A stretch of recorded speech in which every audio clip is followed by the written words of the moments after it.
All right, guys, welcome to the Media Hijacked podcast. I'm your host, Billy Walters, and joining me is Chris, Unholy Jesus. What up, universe? What up? What's going on, guys? Welcome to episode 50, Yes, we made it. our 1 year anniversary. Yeah, congrats. Man, you know how many We made weeks in a year? 52. 52. That means we only took 2 weeks off. Yeah, but you only took one. Yeah, we only took 2 weeks off one time. Look at us. So we out here. No days off. No kind days of. off. Sort of. All right, guys. So if you guys want to get some t-shirts, the one Chris is wearing, Oh yeah. just go buy one. Doo-doo. Super cheap. What is it? $19.99? Yeah, 1999. Run it, guys. And you all got stimmies, so don't play. I know. I know these things. Go grab a t-shirt. Also, if you guys want to watch the replay for this video, go to our YouTube. Also, Reddit. You want to be a member, post some porno. Don't post porno, Funny memes. but just be a part of our group. Also, don't forget to rate and subscribe. Please Yes. leave us a comment. It's going to help us out in the iTunes world. for real. Put us at least top 500. I'll take that for real. Because I checked top 200. I didn't see us there. No. We are not there. And then the last person, 200, they had the average of I think over 1,000 ratings. Jesus Christ. I was like, God damn, you need at least 1,000 to hit top 200. No. All right, so today we got a special guest. He's a longtime fan of the show, Mr. Shellshock from Arizona. Hell yeah. What's going on, dude? We might have to turn you up a little. I think so. We might have to turn you up. Oh, shit. Hold on. I forgot I fucking put him on over there. Shit. Oh. Time out. This is supposed to be on. That would have been a tragedy. Ooh. Ooh.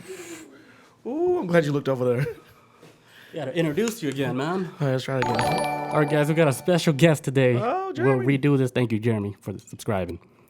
We got a special guest today. Shellshock has been a fan of the show for a long time. Mr. Shellshock from Arizona. What's going on, dude? Chilling. There you go. Hell An yeah. honor, long time listener, first time caller. There you go. There you go. I like that, man. Welcome. How's the weather out there in Arizona? I am actually not in Arizona anymore. Holy shit. Texas. I moved back to Texas. Yeah, Oh, I've been out here for about 6 months now. How you liking it, man? It's good. It's good. Glad. I did freak out yesterday though What because I happened? forgot. You told that story 2-3 weeks ago about the cicada. Oh, yeah. Now I'm just out of the ground any day now. I know it's coming. Yo, it's coming, man. Other Get than that- ready. you're talking about the bug cicada or the band? Well, not the band. But You thinking about the thinking of puzzle? The puzzle cicada. No, the bugs. Oh. Ooh. Knee touch. uh, Knees are warm. Audio is it's all right. So you guys just gotta bear with us. Yeah. We're gonna do a whole bunch of little stories for you guys, and then Shellshock has a topic he wants to talk about. He told me something with UFOs, so I'm pretty sure we can run some UFO stories. Of course, that's a normal thing on this show. Hell yeah. All right, guys. So, okay, I'm gonna start the first story. I think you guys already know this one. All right. It's like a rise with virgin males, the younger generation. They say there's a bunch of virgin males now, more than usual. I ain't surprised. Why do you think that's that's happening now? You think it has anything to do with technology? They're not going out as much anymore, so they're Yeah, I think a lot of it comes down to me, it's probably because with how we're able to interact through, with social media, webcams and all that, it does cut out that real world conversation that you would normally have. And they're probably just not used to just maybe up close and personal talk to a female. So at least that's what I think. You know what I'm saying? It's like that connection with the human, like the human connection now, is slowly starting to fade away. Because now it's just like I can watch you from afar or on the internet. I don't have to talk to you or some shit. Yeah, they can just go home and whack off to it. I don't fucking know, but I think it does have to do with some with technology. Though. so you think they don't really care to do anything physical? They're already cool with just talking to them online and stuff. Yeah, or they can just go watch some girl play on Twitch or something. You know what I'm saying? It's like there's other alternatives and See like that? that. Yeah. I see a lot of Shellshock. a lot of young guys are on Yeah. Twitch. You're kind of not thrown into that mix anymore. Like Yeah. that you just Yeah, they're not in the club anymore, like the real club. right. An antisocial generation, basically. That's what it looks like. That's what it's building up to. It's time. It's like a golden armor for introverts. Oh yeah. I mean, I'm an introvert too, but not extreme like that. I'm like somewhere, I don't know what they call it, but the one in the middle where I can go like Yeah, I can be like I could crazy party too, but and then shit, but I like to stay home and chill by myself too. So run. Extroverted introvert. yeah. I'm not. You could do like crack lines one day and then just chill out and drink read, water. Read a book the next day. Yeah. Yep. Go to the park the next day and Yeah, I do think it's but I think we've talked about, people have always been talking about this for a while now too, where people start get way too connected with their technology and the internet, then eventually the human connection is going to get pushed aside to where, like, if the internet can provide all these needs for you to make you feel happy, or feel like that you're being close to a female without ever being around a female, then why put yourself out there? Because everybody has a fear of rejection too, and if you're just watching a female that you like from afar, and she can't reject you, then That's called stalking. yeah, basically, there you go. Like, I was trying not to jump. I was trying to be sympathetic to it, so like people that might be going through this. But you remember I told you that one story of that crazy stalker where he was like so in love with this streamer, like he ended up getting her location from one of her pictures in her Instagram, and he saw the reflection in her eyes. oh, I think you did tell me that. Yeah, And then he saw like the location from the reflection of her eyes, and then he fucking found her ass and he killed her. he did his thing. Damn, No, he didn't rape her, but what he did? he went. I think he got locked up. Like she called the cops and stuff, and they got him. They put like a restraining order on him. Time for that one. Was No, that? that was good. I didn't do any time for that one. So we're Oh, good he on was that. free. Oh, me. so he's good. Damn, Hey, slapping you horse. using your headphone mic or you using the laptop? Yeah, mic? let's go come across like Let's switch up to the laptop mic. I think that might be better because you're coming in and out. I wouldn't have to cut you off because we already have like an issue of talking over each other. So I'm trying to maintain it today. yeah, This Jameson ain't gonna help. me too. Can Ah, is that any better at all? that might be better. Okay. Not really, but you hear us just fine? Number one. it's episode 50. I can hear you guys too. Okay. Okay, next topic. You got another topic? Chris, unholy. Let's get it. What kind of crazy news I got for you kids today? All right. Florida mom with boxing gloves super glued to her hand fights girl at daughter's school, police say. All right. Florida woman. All right. And she's, okay, this story. A Florida mom was charged with child abuse after fighting a girl at her daughter's school. She was wearing like these boxing gloves, right? Her name was Edith Riddle, 34 years old, was arrested like a couple Thursdays ago, according to Jacksonville police arrest report. The report stated that the school safety officer had heard a frantic announcement over the school radio around noon that there was a fight underway outside the cafeteria.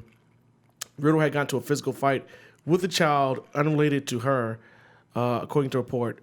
The girl was found with abrasions and knees and forearms. So basically, she's beating the shit out of this fucking kid. Wait, so this teacher, does she go to the school? Like, does she teach there? Well, she's not a teacher. She's just like a parent of a student Oh, at she's the school. And I think her child was getting picked on, and she went to school to fight the kid, but with boxing gloves on. But if I remember the story correctly, she acted like she put the boxing gloves on, but there was like super glue inside, and they were stuck in her hand. Don't ask me how the fuck. Oh, they pranked the mom. Yeah, no, she put like it says.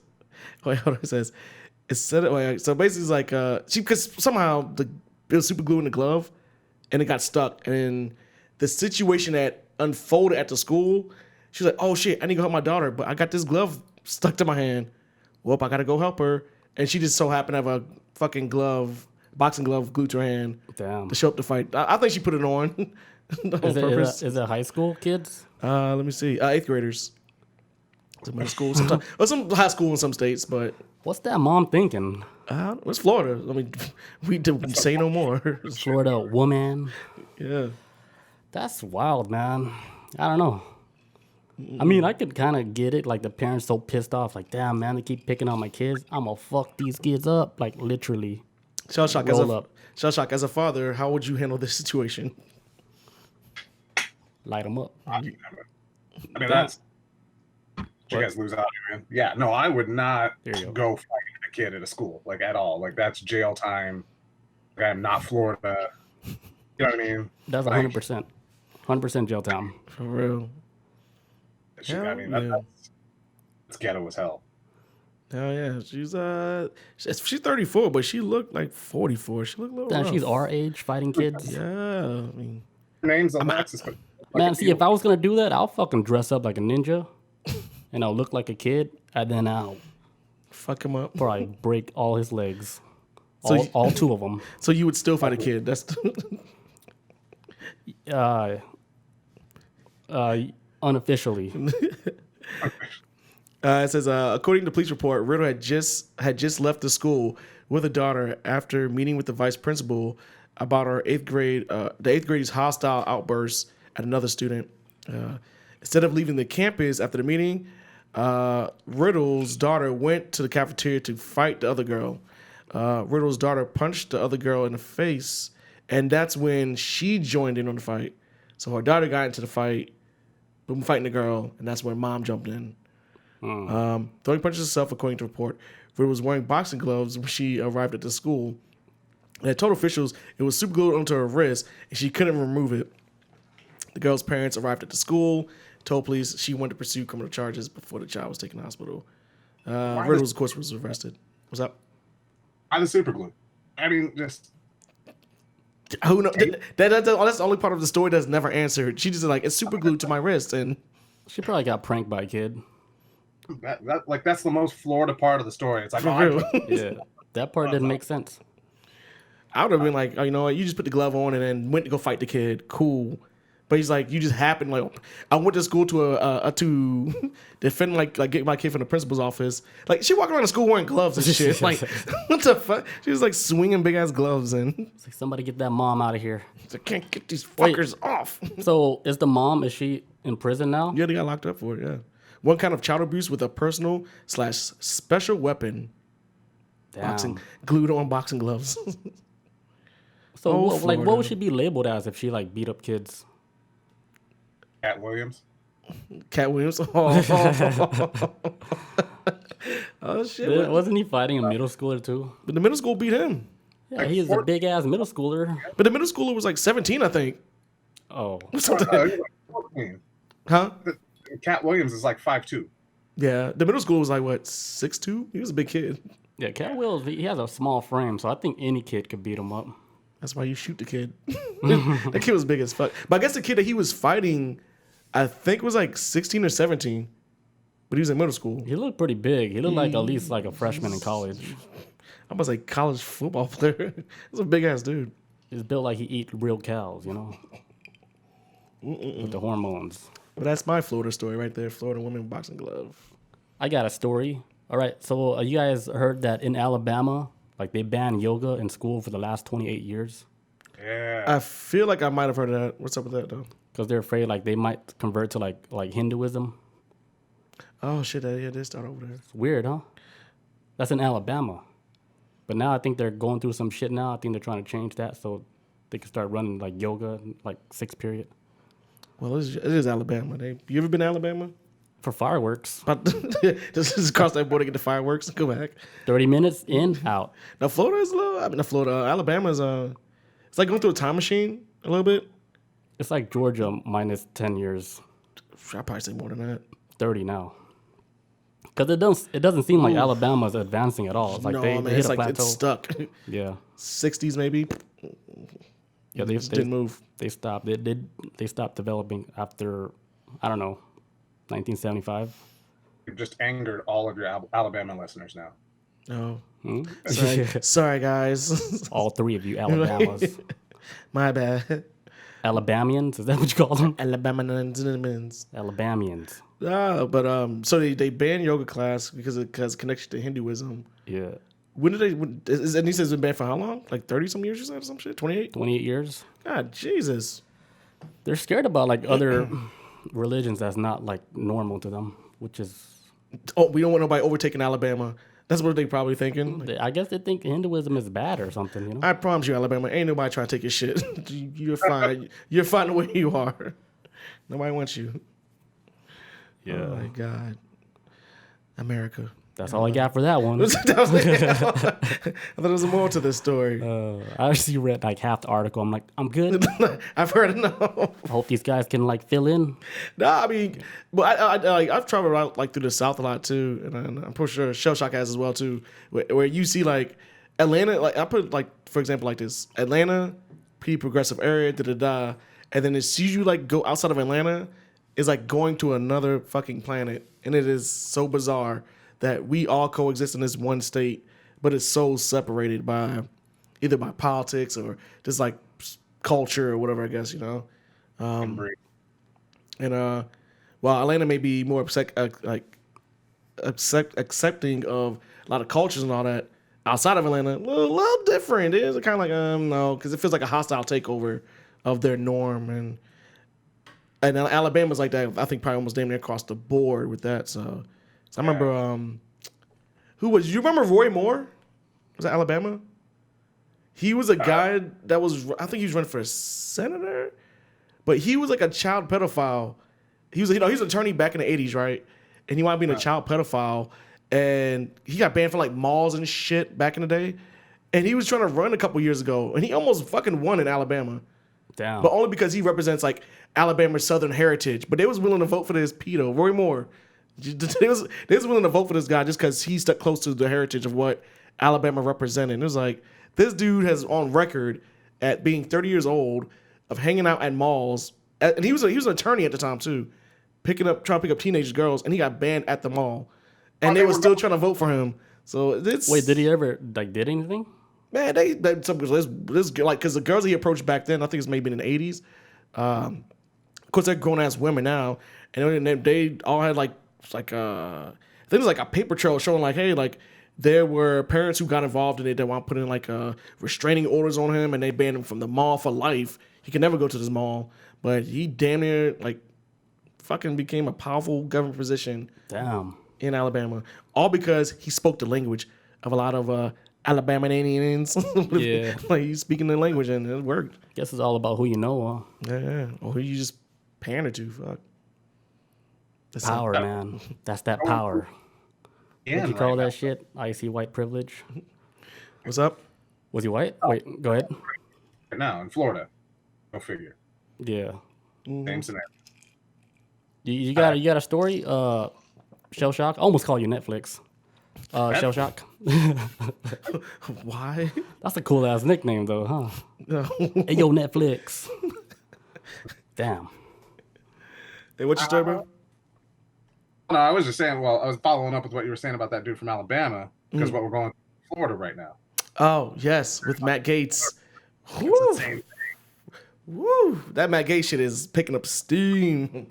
That shit is getting worse. He knows more than what he said too, but it seems like he's trying to pull everybody underneath the bus with him as well too. But it's the same shit because I think somebody on Twitter made a comparison about it where they were like, this sounds very similar to Epstein shit where he's getting 17-year-old prostitutes and he's paying for them to cross state lines to hang out with them, and there's a legit paper trail of like Cash App receipts, Apple Pay receipts. So it's like you were giving this money to a 17-year-old girl who was a prostitute, and I guess it's like a guy who was like in charge of like I think like the voting council or some shit like that. I can't remember. Are we talking about the same guy in Alabama? But it's different. Just a certain situation that's going on right now in Alabama. Same guy? Different dude, different guy. But apparently like he has a friend who's also like in a pretty like convenient like government position in Florida as well, and that friend too got locked up last year for messing around with the same 17-year-old that Matt Gaetz is getting accused of messing with. And so now he's under pressure now. It's wild, man. Buying these 17-year-old prostitutes. This is the Epstein shit all over again, I'm telling you. What's up, Peekaboo? Peekaboo, what's up? Peekaboo in Florida. Yo, keep your ass tight. Keep it tight. Next topic. Who wants to go next? Hey, Shellshock, you said you got your story? I can do the story. I guess I can do Yeah. it. I guess make sure like you're kind of close to the mic because I think it cuts you out every time like you start to. Yeah. All right. Well, let me go ahead and dive into it. There you go. Perfect. So it was something that I brought up to you guys before, and it was the Dreamy drawdown. Yes. Right. So, there is this dam in the middle of Phoenix, right? I used to drive past this little thing. It's a dry dam. There's nothing there. There's no lake. It is right off of a major highway, right in the middle of town that takes you from Central Phoenix to North Phoenix. So if you're passing by this peak, it's called Piestewa Peak. Used to be called Squaw Peak. Look off to the right, and there it is. And it's a recreational area. You can go up there hiking and all this and that. You're like, why is there this dam here? There's no reason. It's on the north side of the mountain, and the story of this dam is to prevent flooding from coming down and affecting Central Phoenix. Okay.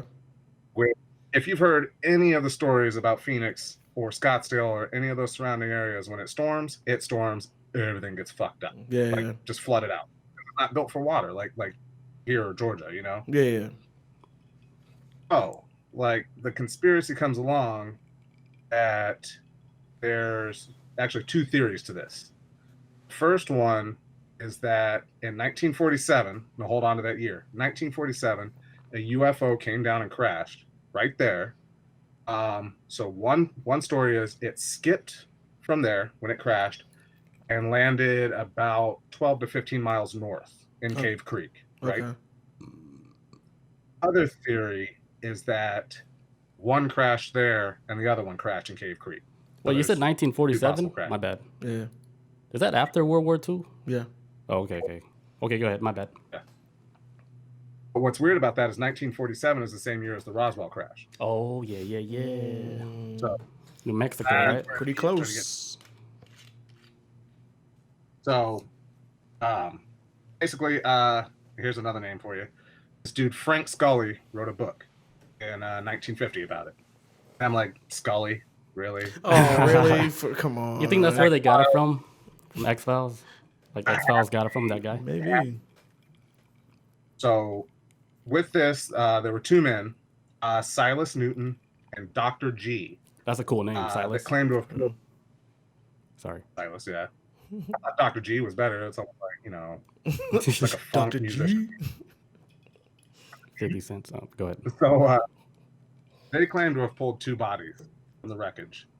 So apparently one body was inside of the UFO and the other body had crawled out and then was like dying outside of the UFO, and then they came and took him. So, yeah.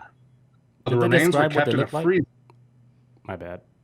I think, if I remember correctly, because like I said, there's ins and outs. This is like local lore out there, but not everybody knows about it. But I think they were greens. You said they were green? They were green men. Green little men. Yeah. That's weird color. Not grays. You think because they're like about to die, like their body turns green? You know how when people die, like their body's different colors? I was thinking more like there's different colors of aliens. Like there's like different color humans. I can see that. They could be grays. They could be greens, blues. I never heard it like that though. I mean, I always kind of figured there's a diverse culture, diverse race of aliens. A green Blanca alien. You know. Now I would shoot that shit on sight. Go ahead. My bad. So, no, you're good. So the remains were kept in the freezer up until the army came and picked them up. Right, and that's the story.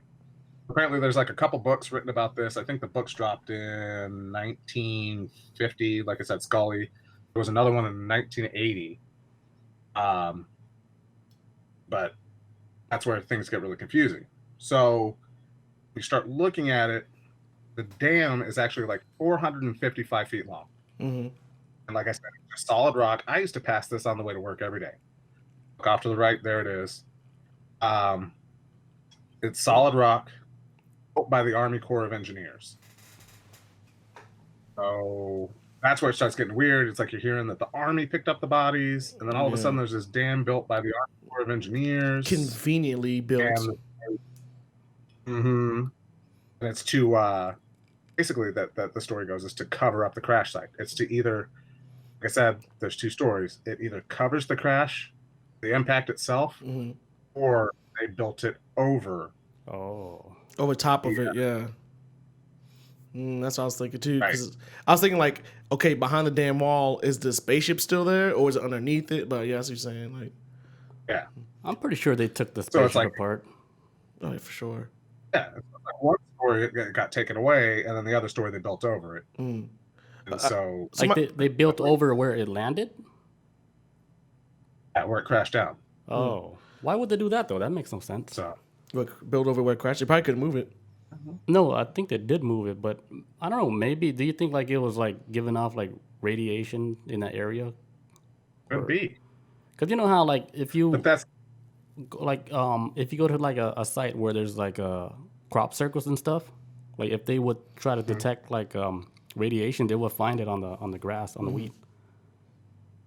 I mean, I don't know. Yeah. It's weird that they built something over where the UFO crashed. right. I think that's a waste of time. But that's the whole thing too. What's weird about that is now that area it's called Paradise Valley, Okay. I like that. a ritzier neighborhood. Like those are some of the houses in that area are like $1 million homes. LeBron. At that time frame back then, there was nothing there. It wasn't really built up. It's really rocky, all this and that. And there, like I was saying, there's that US 51, that highway that runs through there. That wasn't built until 1987. Okay. But Is that the Paranormal Highway? Damn. No. You know how that highway that I goes think that- like through the whole U.S. They call it the Paranormal Highway. You know about that? Yeah, but I think that's through Nevada. That's Okay. That's up by 51 and everything. Yeah. Right? I think so because so. it takes you through every single haunted, fucked up shit like through America. It's like the coolest highway. Damn. At the end, you get raped by I knew it was gonna go that direction. an alien.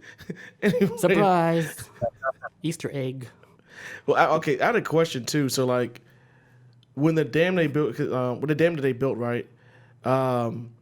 Is it like a legit dam? Like, it runs like it does everything that a dam's supposed to do, or? It's not like what you're thinking. It's not like Hoover Dam Okay. or some what do you call that, hydroelectric dam. Yeah, that's what I'm thinking of. That's what I'm thinking of. Really just like a levee. It's just a Oh. fucking rock dam. Oh, okay. And that's what I was saying is around that time, it wasn't all built up because those are all ritzy houses now. I actually lived maybe 5 minutes from that site, like I said. It's like built up now. Back Okay. then in the 50s, I mean, Arizona became a state in 1912. And it didn't start booming up until World War II, so that's the 40s. So it wasn't like there was a lot of people constantly going around that crash site. Yeah. But the dam was built in 73. Okay. So it's weird. You could have waited. It wasn't like there was a whole lot of hiking, because you got to figure Phoenix gets hot as shit. Hell yeah. So up until like seriously, like there were summers I was out there that it was 120 something. Yes. Damn. I went out there one summer and I was like, this is suicide weather. This is horrible. Arizona has dope winters. It was like 75-ish last time I was there. It was cool. But summer, spring, especially summer, hell no. It's like super dry heat, huh? Yeah, man. It's like 115 and we'll walk outside and there's like a light breeze and we're like, oh, this is nice. That's wild. So what makes that dam like so crazy? Do like shit still happen over there or something? Nothing that I've really read, I mean, it's a full recreational area built on top of it now. So like if you were to look it up after this, like it's a fucking picnic area built on top of it. So it's like, how can you be even more inconspicuous other than putting people right on top of it? On top of a dam. I think that would be hazardous. It's weird. So they're trying to debunk it, and like there was even one of the podcasts I was listening to. They were like, "Oh, this isn't like Transformers where we built a dam over it and this and that." And I'm like, "That's not like that sounds like something somebody who built a dam over a UFO crash would say." Exactly. Maybe that's where Transformers got the idea from. Right. Shit. So it's like I said when I was like telling you guys some of these things, there's so much weird activity out there, like whether it's paranormal or UFO, whatever. It's just like, I don't trust any of you when it comes down to this stuff. And so like I said, that highway was built in 87, which goes right next to it. That's when I was born. Things started to spring. 87, 47, so what, 40 some years later, then they. And so, like, is it still like the lore still big in that area, like about it, or? It's not like huge. Like I didn't figure this out until like 2 years ago, Okay, and you still there, right? 3 years ago, maybe. Yeah, when I was still there. Okay, that's right. That's when I started. Did you ever see any But, UFOs out there? Because I know the skies are pretty clear and there's like really no mountains. Oh wait, they do got mountains, right? Sedona, Arizona. Oh, there's Like little. Wait, what? Oh, yeah, that's what I'm thinking is that dam is built at the base of a peak, like right in the middle of the city. So I mean, there's mountains everywhere, but it's still pretty clear half the time. Yeah, you can see some weird shit. Yeah, You I'm know, pretty you sure can in tell Sedona, it's like because that's like a really spiritual place where a lot of people would do a lot of cool shit, like rain dance or Crystal, crystal parties. Crystal. They do a lot of like meditation retreats out there. Peekaboo's at Gateway. Yeah, No, Sedona Stargate. Gateway. Yeah, dude. Remember that one video we watched on YouTube where the guy he was able to open a portal like in his room? Yeah, he went to the bedroom and then back to the living room. Yeah. Then if you look in the portal, he was actually looking at Sedona, Arizona. He saw like something like looked like a desert mountain range or some shit. It was crazy. Sacred spot in Arizona and shit. It was cool. Then the government snatched him up. Yeah, he's gone. He disappeared. That was a You cool know- ass video. Sedona, the McDonald's there, is the only McDonald's in the world that has the golden arches or a different color. What color is it? They're turquoise. What? You think because the sun killed it? No, it's Sedona had this thing about killing the natural beauty or whatever. So they were like, yeah, you can't have this like really glaring yellow sign, so they made it turquoise. Easy on the eyes. That's a good cover up, I guess. G-Men. It's not a cover I up. don't know if I can buy that. It makes sense. Sedona's like a natural place. I mean, Phoenix do get brightest. I mean, not Phoenix, but Arizona can get brighter shit though. That's the gateways, dude. That's where the aliens they come through that shit. That shit is. It's like, oh man, we gotta take the Sedona fucking portal again with that McDonald's. I came across something a couple months ago about Arizona, about how like that state has like 300 like abandoned like ghost towns or some shit, something insane. Oh yeah. Yeah, because it's amazing. Like like a mining state at one point, and then they built towns up, and then after the mining was done, they just What were they mining though? alien tech, gold. I don't know. It was mining season. It was big in the 1800s, man. People out there. There's like there's a lot of shit ton of abandoned towns. What's up? It might be gold. I don't know. It's mainly gold and copper. Like there's a state motto or whatever you say, and it's called the 5 C's of Arizona, and it's climate, cotton, citrus, cattle, and copper. Copper was one of the biggest things out there. It was like seriously when I first moved from Texas out there, like 20-something years ago, we lived in a ghost town. It was called Congress, and like there was fucking nothing out there. Like seriously. Damn. Abandoned mines everywhere, this and that. So that's why you get all those weird stories from out there. It was Wild West. Damn. So, I would think that's the perfect place for aliens to land, like in a place where there's not a lot of people, and they just Man. want to check out Earth. They're like, man, let's just check out Earth, but let's not go to the city because it's too wild. I remember when I flew out to Vegas I flew out to Arizona one time to go see a friend, and then we drove from Phoenix to Vegas. I think about maybe like 12 hours or some kind of drive like that. But there's like a stretch of highway, maybe like a 60-mile stretch, maybe more of nothing. But it was right before. I think the last time you hit is like it's like a statue dude in some town. I can't remember. Like when you get to the small town, there's like a statue of this guy holding I don't know if he's like holding a gun or some shit, but it's in Arizona. Like, do you know what town I'm talking about? you take a wrong turn or something? No.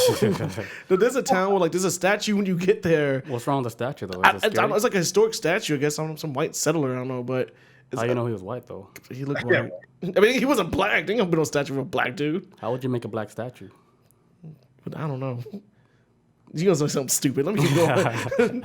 But I can't look at a statue and be like, oh, that's a white statue. I mean, he had like I thought it was like Roosevelt or some shit. Like he had like the mustache. Oh, the curly hair. I mean, he just like one of them dudes that's like a hunting guy or whatever. But Okay.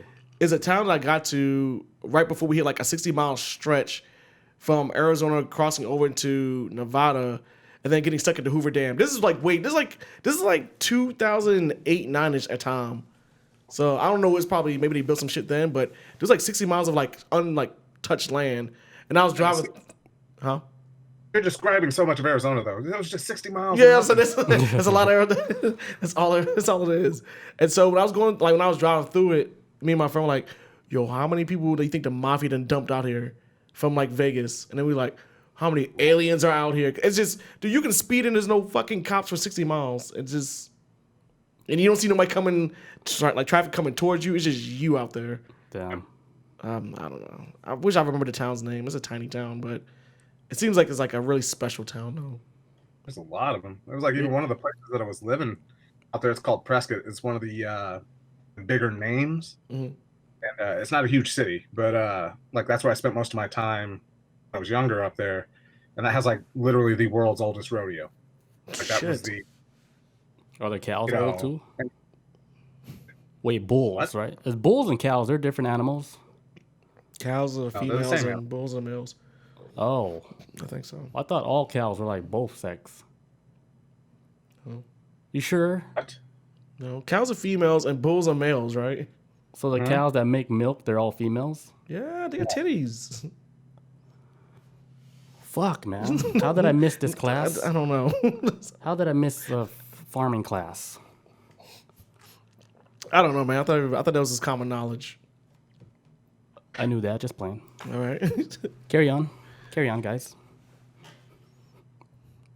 Well, now that I'm really confused. For real. I'm lost. I'm like, what just happened? I thought I was an animal expert. Never mind. No, that was pretty much it about the dam. Like that's why I brought that up, because that's just really weird, and that's really, I guess you could say, normal for half the stuff that you guys talk about or we talk about. Yeah, it seems pretty normal. Right up our alley. Yeah. It was like the Phoenix Lights when you guys brought that up and everything. It's all that stuff keeps happening. Yeah. There's a lot more crazy UFO shit that's happening right now, and a lot of people are catching it on film. It's just so hard to distinguish if it's real or not. Yeah. But a lot of it does look real, but you can't tell anymore. Because we live in that day and age where you can fake something to make it look so real, where it's just too hard now. We just don't know now. For real. I'll see something I'm like, I gotta study a video sometimes. I'm like, all right, that's not how a human would react if they saw this shit. I'm like, I don't know. That one's real though. Which one? The one, the airplane where the pilot's like, everybody get down. Pew! A fucking UFO just shoots right by the airplane I was talking window. about that one. No, I was talking about that one. Though. Oh, okay. But, no, that one I do think was pretty legit. That's pretty real. I was like, oh, everybody get down. I'm like, all right, Jimmy. Everybody get down. We got a UFO heading towards us. Mm-hmm. Right wing. Copy that. Man. Everybody break their camera out and shit. So then, so that damn shit, I have like a million questions about it now, because like I was wondering, like, okay, when stuff lands like that, do they purposely like try to build around it to like take away suspicion of it? Because they easily could have just had like, obviously when it landed there, was there like anybody living in that area at the time or no? Like I wouldn't think so, because like I was saying, that recently within the past, like maybe since the 80s got built up. Yeah. Those are newer, expensive homes. Paradise Valley is kind of like this nice little ritzy part. Yeah. Damn. And it's like those rolling hills and mountains in there in the middle of town. So you're real close to North Phoenix. Mm-hmm.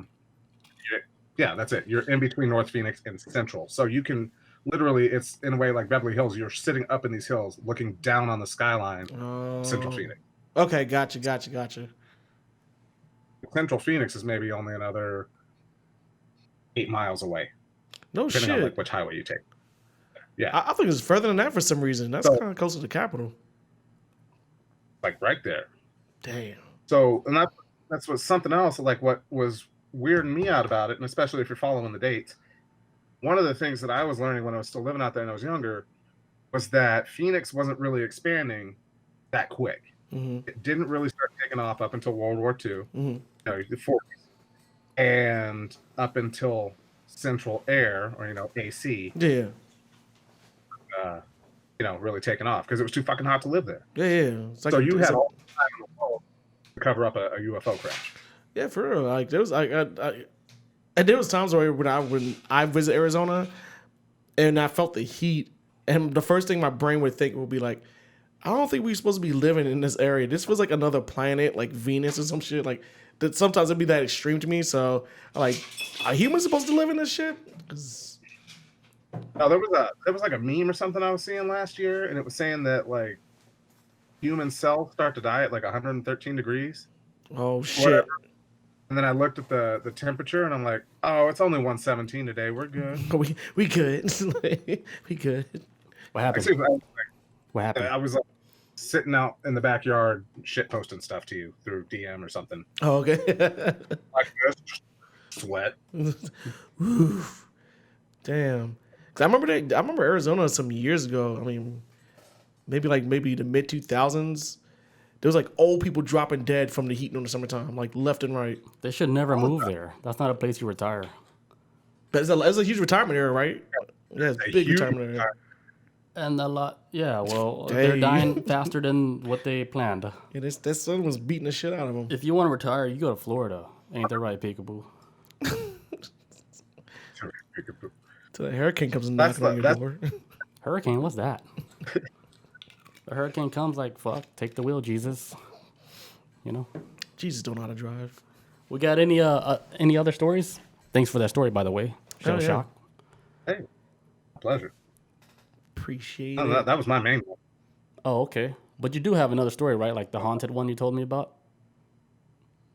Was Which there one? Well, I got some more small news in. If not, I got small news. Okay. Cool. I got this. I got another 10 pages of topics. Let's go. But no, I appreciate the story because I think we brought it up on the show before about what happened, but I did a horrible job explaining it because the article I looked up about that the whole situation with the crash alien site and whatnot. That article I looked at was super trash. It didn't explain nothing close to what you was telling me, Because you're not a local. and that's why I'm glad he explained it.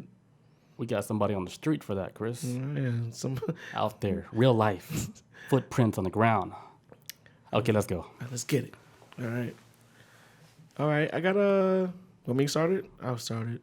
I don't know the story. Go ahead. Okay, no, all right. So I do have some small news right here. This is another stupid news. All right. I think this story we're gonna find out it's a scam later, but man claims that 6-year-old son found bullet in a bag of flaming hot Cheetos. That kid is a liar. I think the father might be lying, but Wait, the kid found it or the father found it? the kid found it. Like kid's like, "Hey, daddy, I'm hungry. Flaming hot Cheetos." Ow! I don't think he bit into it, but he showed it to his dad. I'm assuming, but it's a fucking bullet in it. All right. I'll explain the rest. All right. So it says the 6-year-old Montana boy apparently found a bullet at the bottom of his snack bag in an incident the company called troubling. Bowhorn Weasel, Jesus Christ, of Elmo, Montana, told TMZ that his son, that is such a trash name. Bowhorn Weasel. I don't trust this man already. This But shit it's Montana, though. This shit sounds It's like Montana. They do stuff like that.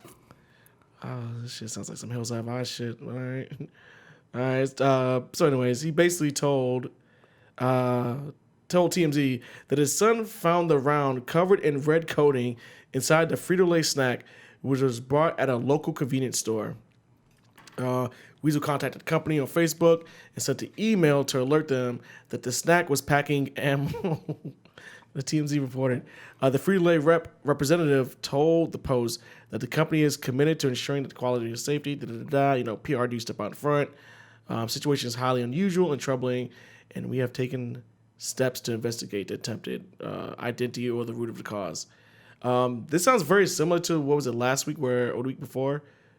Somebody found like a shrimp in their Cinnamon Toast Crunch. Did you hear about that? I heard about that. Yeah. Like, what's up with this shit popping up in our food? Like, It was somebody famous, though, right? yeah, or Like somebody a celebrity found it. it was somebody married to a famous celebrity or some shit. I can't Yeah, remember. Topanga from Boy Meets World. Yeah, she's famous to us, but not to the new people behind her, like coming up. But for our generation, we know who Topanga is. But Topanga's husband, yeah, Talking about the apocalypse generation. is that the yeah them, The one after us that's going to create the apocalypse. Yes, them. They're like, fuck those old motherfuckers with their tight jeans. You hear about that shit? Like, like the upcoming is it Generation X or whatever? One of those guys. They're making fun of our generation now and shit. See? They're making fun of like the girls that wear like the skin tight jeans. The Generation Z. Yeah, they're making fun of our generation. Yeah, they're picking on millennials now. Yeah. And then they're wearing like you heard about normal too? ass. They're wearing like normal ass grandma pants, and I'm like, man, shut the hell up, little. Just like our moms. I was gonna say something racist. Go ahead.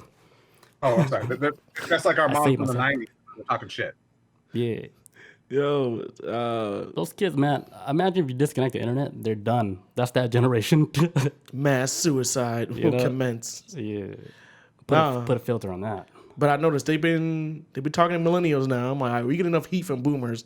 Now y'all want to come at us too? Like, what more do you want? Like, They got nothing on us. y'all just picking at the carcass at this point. We made them. We're dead.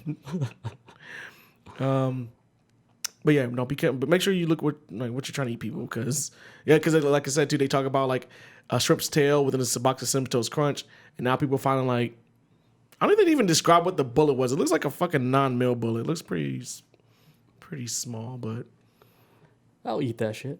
boy, that's a lawsuit. What? Frito-Lay. I'm about to own Frito-Lay after that. Like a bullet, right? I don't really know how it works, but if you bite it hard enough, would it blow up? Man, you better be. What would it I think we have to be like maybe like Superman. That's just that's a lot of I always thought impact. about that. Like if you just bite a bullet.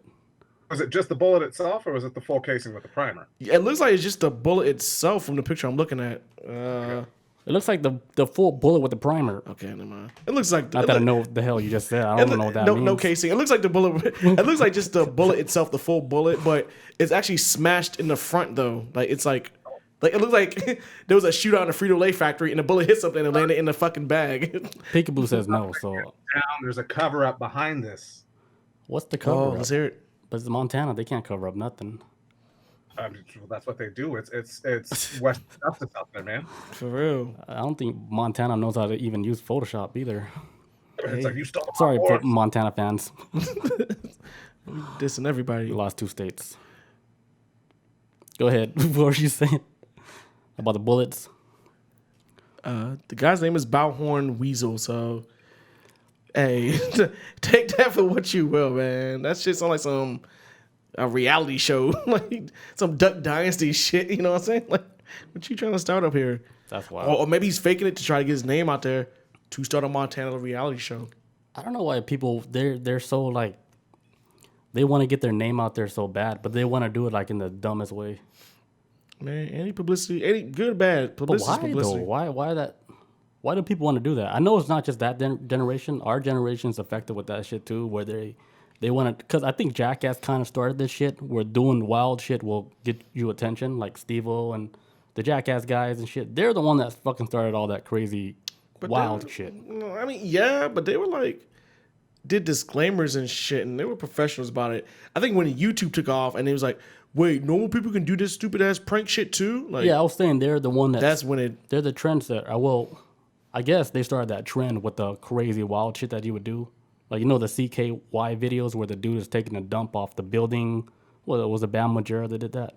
I don't remember that one. They started all that crazy wild public From shit. them, yeah. And now then Vine, like they kicked off and they were doing like a lot of pranks on people. Then it just blew up this like prank culture. Yeah. Then it got to the point where they had to fake pranks. Like people had to pretend like they're being pranked. Yes, I was watching a video about it the other day. So stupid. Now they can't get a real reaction, so they gotta get a fake reaction now. And you could tell it's fake. I watched the video, I was like, that's fake. And then like, let me see what people are talking about. Well, it's got to be fake, because if it's not fake, you're gonna get it. You're like, if it's not fake, you're gonna get shot. Because I think there was something that happened maybe a month ago, whatever. Some guys were pranking in some state of pretending he was gonna run up and like rob somebody with a knife, and the guy that ran up and was like, pop, pop, pop, pop, killed one dude. You remember that? Did you hear the story? Yeah. He Yeah, died? yeah, he killed his ass. And everybody was like, he plays stupid games, wins stupid prizes. Like, people ain't playing. Like, in a country where Is it Russia? everybody's here, everybody. Georgia? No, where the fuck was it? Montana. Maybe somewhere in the south. I can't remember. But in a country where everybody and their mama has a gun, you really want to roll the dice on trying to play these pranks on somebody now? I don't know, man. It's not worth it. I don't know. It's not worth it. You don't know who's carrying a knife. Ooh. Ooh. or 12 gauge, Flamethrower. flamethrower, ninja stars. Speaking of ninja stars, I got a story for you guys. Nice segue. All right, so there's a haunted jail that's for sale in Florida. So the current asking price for this haunted location is at $139,000. In Florida, they're selling a haunted prison for $139,000. It's pretty damn cheap. It's very cheap, and it has like fucking 6-bedroom cells and shit. And this was like the location where a lot of those paranormal investigators, they would go there and do the little show or whatever. So it was like a really hot spot, and now this place is being sold like to the public. Is that cool? Would you guys buy like a haunted prison? Shellshock? No. It's a waste of money, right? No. I was gonna say the same thing. I was like, what? Okay, I buy it, and then what would be? What could I use it to attract people to come to it, like to the prison, like? You Right. set it I'm up saying? as a location, but I'm never gonna step foot in it. For real, like why? That's on you, boo. That's between you and your God. But I'm not going. It'd just be like, I guess it only would appeal to like people that's into that super weird stuff. Like they don't care about making money from it. They just like being a part of something that's labeled as haunted or whatever. I would think like if you're like if you're a rich person that has more money than they know what they could do with, then I'm like, yeah, buy it. But if you like got money and you're trying to build an enterprise or a business, I'm like, man, piss that away. Like don't even worry about that prison shit. That's just more like for like somebody who's got money, who's like a haunted house, like ghost hunting aficionado. Like it's a hobby. Like they can change it to something where they can get income from. Like Eventually, or maybe haunted just prison or haunted house trail. flip it for a project or make it to a theme park. I would if I would- could find you back. I would just use it like every October for like the Halloween shit. For yourself? No, for people. Oh, Yeah. yeah, you could. Six Flags, but with a prison. In Florida too. Oh God, man, you gonna be man. What would you name it though? Shellshock, I'll let you go first. You're more creative. It's like you're more creative than me. I don't know, because all I'm thinking of is like, if you don't get snatched up by a ghost, it's probably going to be a meth head after that. Like, Yeah. That's what you got to worry about. Okay, but you got to compete against like Disney World, Universal Studios, Miami. So it's got to be a big attraction. Well, the thing with the meth heads, like you really don't have to pay them like that Man, no. because they're already going to be on location. Yeah, they'll be there. So you have like live actors that's actually like doing real shit. Just like the real actors doing real shit. So like customers, that's what they're paying for, like a real life interaction with The authenticity, meth heads and the haunted prison. the missing teeth. Yeah. it's good too, because you don't have to pay them. They're just like, hey, we'll be out here. Give me a vanilla ice cream cone. Yeah. It's I don't know. Yeah. Yeah. You guys have QTs out there where you live? QT gas stations? Yeah, we got Oh yeah, those. hell yeah. So every time I go to a QT, and I'm like telling you, it's specifically QT, there is a meth head outside, and they're like, yo, you got $1 so I can get a vanilla ice cream? Really? That was Arizona, and that's here. And it's like, what is it with you guys? Vanilla ice cream. So No shit, man. QT is like untouched out here, man. At least from what I've seen. It's like if you go to like, is it like out here is like a BP, a Shell gas station, or whatever. But QTs, cops hang out at QTs. At least in my area, cops chill there all fucking night. Whether they're trying to flirt with some 17-year-old girl, yeah, I'm calling you out. Atlanta PD. I've been seeing you in there trying to walk in there, take your free food and walk out. I'm calling you out. He's listening to you right now. I don't care. He's gonna light you up. The truth is out there now. But like no, but the QTs around in my area, and I got like maybe 3 or 4 QTs. Nobody is hanging out in front. Nobody's allowed to solicit shit or anything. Like you get in, get out, go, and the cops make sure. The Shell gas station, the BPs though, it'd be like a block over. They always hanging out at a Shell gas station. The crack addicts, the meth heads, whatever, or at a BP. But QT's untouched out here, man. It's kind of like a if you want to get your gas safe and not get shot or bugged by some meth addict, QT's the way. that was the thing, like, QT was always nice, but they were always like lingering around. And this one especially was like right next to a strip club. Oh, Oh, it's like you had the strippers, you had the meth heads, and then the cops. It's like in a more decent part of Phoenix. Or like this is when I was back in Phoenix, and you're like, Yeah. well, they always wanted ice cream cones. So it's like that's what I'm saying. You set it up, you buy that for the prison. Ice cream cones, man. That's how you pay them with ice cream cones, and they'll work for you all day. Shellshock. For sure, you're gonna have to get a USB mic for the next time, because their sound is cutting in and out, Right. and It's all good. it's gonna sound wild on the podcast. But it's all good since this is like our 50th episode, 1 year anniversary. So we're just gonna do whatever we want today. Let's do it. It's our birthday, right? I hear you just fine. Sweet Anybody on cheeks. Discord can jump into the server. Oh wait, we didn't make a server. I hear you just fine. You guys got any other topics? Yes, I do. Run it. All right. This story was funny to me, and then it wasn't after a while. All right. So man dies after police ordered him to do squats as punishment for breaking COVID curfew rules. Wait, so Oh. they made him do squats for breaking COVID rules? Oh yeah. When I tell you what country it's in, and if you know how this country acts, you'll be like, okay, that makes sense. Yo, before we continue, there's a similar story that happened at work and shit.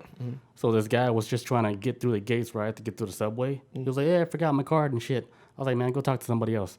So he called, the MARTA police and shit. And then they're like, yeah, you can get in, but you got to do like 10 push-ups. And then I was like, what the fuck kind of wild rodeo are we running out here? That dude did like 10 push-ups. Got a free subway ride. Dude, that's like when people are in a position of authority. That's like some kind of control shit. There's no reason for that. Right. It's like, because I can make somebody do it, I'm gonna see if they can do it. Yeah. I think the only reason why that shit, like they let that shit slide, because it was a female cop. Oh, yo, And he was like, yeah, of course I'll do it for a female cop. I think that's why, because anybody else would have been like, man, fuck, there were 10 push-ups bullshit. I'm gonna just break this shit. And then that person will be in the wrong for it. And then Right. it's almost like they like low key trying to antagonize the situation while at the same time assert their authority. I mean, You think females, they have like that type of like power and shit where they already know they got that type of power, like over a guy? I think it could be a man too. Yeah. But I think females, like, like guys will start acting like kind of stupid and shit around females. But they really don't know what's going on. It's almost like they're being like mind controlled, but not even knowing it. Could be. I think like people in positions of authority have that ability to mind control, like because you trying to get yourself like shit together around somebody like wearing a badge uniform.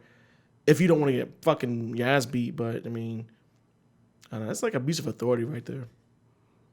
To me, male or female, but females can have that kind of control too on some level. Thinking outside of like Normally, without the badge. without that shit, without badge, yeah. That's a whole other monster and stuff. Yeah. Shellshock, would you like to? Oh, okay. What? Oh no, I talk about with that abuse of authority of like how martyr police are making people like the female martyr police made somebody do push-ups for not having a breeze card, which is basically what you need to scan to get on the subway area. I don't know. Yeah, that's kind of stepping the line right there. I mean, that's cool though. Like, but if like you're saying he died from it or whatever. Oh no, no, he want to bring up a separate situation. I haven't gotten to my situation yet. Okay. Yeah, it's just a story. It's a work story. Some people are gonna, it's like, oh, it's a female, I'll do it, but then he'll like fight a male cop, and it's like, well, why are you gonna do? Yeah. That's what I was saying too. Okay. Yeah. Well, that's on that simp, like the simp type stuff. Right. Like, Simp, yeah. Fold like for a female, but they wouldn't do that shit for a man. But wearing Simp is on the rise, dude. We can't even say that on here, right? We get banned or whatever. I haven't seen anything pop up yet, so we're straight. We're straight for now. It is supposed to be on that. This is supposed to be on that. Who's ban watching, list, really? Okay, so back to my story. Let me finish this shit. Run it. My bad. Okay, so like I said before, man in the Philippines dies because Filipino cops made him do a bunch of squats. That's what happened in the Philippines. Spoiler alert. This is in the Philippines. Philippine cops are out of control in ways, in my opinion, but it's a whole nother shit. Because Duterte lets them do what the fuck they want. Okay, so anyways, 28-year-old Philippines man died after being forced to do 300 squat-like exercises by police as punishment for violating COVID-19 quarantine rules. So he died from doing 300 squats? Yes, and because okay, so I remember back last year when the Philippines started their they started doing like curfews for with COVID instances like or quarantine and whatnot. Before they was talking about like, hey, after curfew during COVID quarantine, if you're out past this hour, you will be shot on sight. Philippines don't play around with that shit. It's like stay in your home. What's up? They don't mess around at all out there. Hell no. And don't let them find out you're using drugs because they'll put a bullet in your head, and I'm serious about that. So they got the same leader, the same guy that's killing people. Like the Duterte? if you smoke like weed, whatever, they'll fucking bust your house down. And Duterte. yeah, that's the same guy. Yes. He's still in power.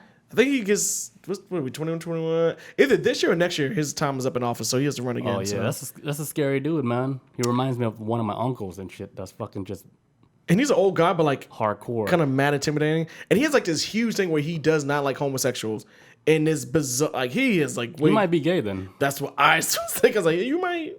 Not saying there's anything wrong with it. As a great Jerry Seinfeld once said, there's nothing anything wrong with it. But if you're gonna act this way towards them, then it made me question. He might like that shit. Maybe he might like that butthole play, But I think Shellshock. I think you've heard about the Duterte too. Not him, but like that sounds exactly like Pacquiao when Pacquiao got in trouble for that. Remember? Yeah. Wait, Wait, what? Pacquiao has a huge. He ain't a fan of. He's a supporter of that guy. Yes, and at least as far I know, he's like super anti-gay. I know that. You're talking about Senator Pacquiao. Yes, a sitting. Yes, that's right. There you go. He's right. He's a senator. But here's the thing, like with politics and shit, they always look out for each other. It doesn't matter how hardcore they do like some raunchy shit. Mm-hmm. They gotta look out for the people. That's why they got the fucking seat, right? They say they're gonna look out Pacquiao, he's supposed to be the good guy. Mm-hmm. He don't even need to be in a senator seat at all. Wow. But he wants to help the people of his country and shit. Yeah. So as long as there's a crazy guy that's killing people, he just gotta just play by the rules that they're doing out there. Yeah, just stick to the playbook. Play ball. Did you hear anything else about with Pacquiao or with his situation? I just know like about his anti-gay rhetoric. Sometimes he ran on, but not too much. I honestly kind of forgot about it after a while, and like he just kind of faded out after that. And that not like the boxing world, but they were just like, yeah, he doesn't like gay people, and then they stopped talking about it. Wait, Pacquiao don't like gay people either? Dude, hell no. How do you know that though? Oh, it was a huge news back then. He was huge news. No, because I know he made like one comment about like gay people on Twitter, right? That's how he lost his Nike contract. I think I remember hearing. He said something about, gay people shouldn't be doing that. Like God's gonna like shame them for that. And then that's when he lost the Nike sponsor. Do you remember how? I remember he lost something with that, but I don't know. It's like but I don't think he like hate gay people like that. He's just like confused about like religion. That could be. He has no idea like people are born like that because their parents ate too much McDonald's, so there's too much hormones in their body. They made a kid, right, with too much hormones in their body, and so the kids are coming out in balance with too much female hormones. That's like my theory. That's what I think is going on right now. Could be. But speaking of like the Philippines, there is a lot of gay people there. A lot. Which is weird. Is something wrong with the water or something? I'm not. Oh man, I'm going to cancel. Oh my god, you about to fucking throw us off this, man. But is that true though? Is that true, Filipino fans? Shellshock, would you? I Shellshock, you're Filipino, right? No. 100% Filipino. You're half Filipino. No. You kind of look like Mike Shinoda a little bit, but he's like, what is he, half Japanese or something? Yes, he's not half Japanese either. It's half black, half white. You're half black, half white. Yeah. Oh man, I would have never known, man. I would have said like Puerto Rican, Japanese. I've gotten Dominican. I've heard it all. Dominican, Puerto Rican. You do have Dominican eyebrows. That I noticed. What the hell is Dominican eyebrows? I don't know. Actually, somebody told me that one time. I was like, "What does that mean?" Is it a specific way? Yeah, Dominican eyebrow. Like, whoa, shit. Who are you? No, what the fuck was talking about? Pacquiao. Oh, your story. Yeah. The kid, he died. He did like 500 squats and died. Oh, yeah. Okay, so his name was Darren Manalog Manalog. Let's go with that. Yeah. Was allegedly caught on April 1st when he was buying drinking water. He was out buying drinking water during curfew hours in the city of General Trias, Cavite Province. Cavite Province has currently imposed strict curfew hours to slow down the spread of coronavirus. Okay, so it says like the victim relative said in a Facebook post that Mr. Pena and others violated. What the fuck? My article just threw me off. Okay, so it's saying like that Mr. Pena and basically like says like found others violating the curfew. Were told to do like people that was caught violating curfew were told to do 100 squat like exercises. Authorities allegedly told them that they would have to repeat the exercises if they were not in sync. So if you was in a group of people who got caught breaking curfew, you have to do 100 squats. If y'all weren't in sync, start all over type shit. So how the kid die though? That's what I want to know. From doing 300 squats. Who the hell died from doing squats? It has to be something else that happened. Exhaustion? Maybe he was thirsty. He was trying to get water, it sounds like. So he was making somebody thirsty. I don't believe that story, whatever that headline is. Let me finish it. Hold on. It just doesn't make sense. It says authorities allegedly told them that they would have to repeat the exercises if they were told if they was not in sync. And the group ended up doing the exercise 300 times. Mr. Pena, partner Riche Blanche, told local news outlets that Mr. Pena struggled to move by himself the next day because of the fatigue. So he didn't die on the spot. It was the next day that when he was like super tired, and she said that he struggled to walk the entire day and he was just crawling. Hours later, Mr. P started having seizures and lost consciousness and revived briefly, but died not long after that. More than likely, I'm gonna tell you how they're gonna fucking spin this shit already. They're gonna say that this motherfucker had COVID and he died from it. And if he stayed at home, he wouldn't have fucking died over it. They're gonna try to pull out the whole. Oh, no. What it is, this is like you don't skip leg day. Yeah, that's what it is. I was like, if we did leg day, he would still lived. Like, that's it. Yo, it was like, I think something way more happened than just him doing squats. What do you mean? Like, there's more shit that happened that they're not saying in the story. Because there's no way, okay, like you had a bad day at the gym. You did like way too many squats. You don't just wake up the next day fucked up, but then you die. Something more happened, but they're just not saying it in the story. Granted, how many times have any of us have gone to the gym and worked out, and the next day you like, you move like RoboCop and shit. Like you can't bend nothing. But did you die? But I don't know what his body type is like. That shit may have been too much on his. Maybe he was like a fat kid or something. I don't know. I think more shit happened, and I think maybe drugs was involved also. Could be that. I mean, that's like what's it called? Circumstantial evidence. That's. I mean, to me, it just sounds so sketch. It's too fishy. The article is fishy too. It says there's no physical punishment for. Okay, so all right. So also too in the story, this is what the police chief of General Trias City said. The police chief was saying like, there are no given lectures. Oh, sorry. He said there's no physical punishment for quarantine violators. He said they are given lectures and sometimes made up to do community services like picking up litter. Police chief said that they have photos to prove the victim wasn't physically hurt.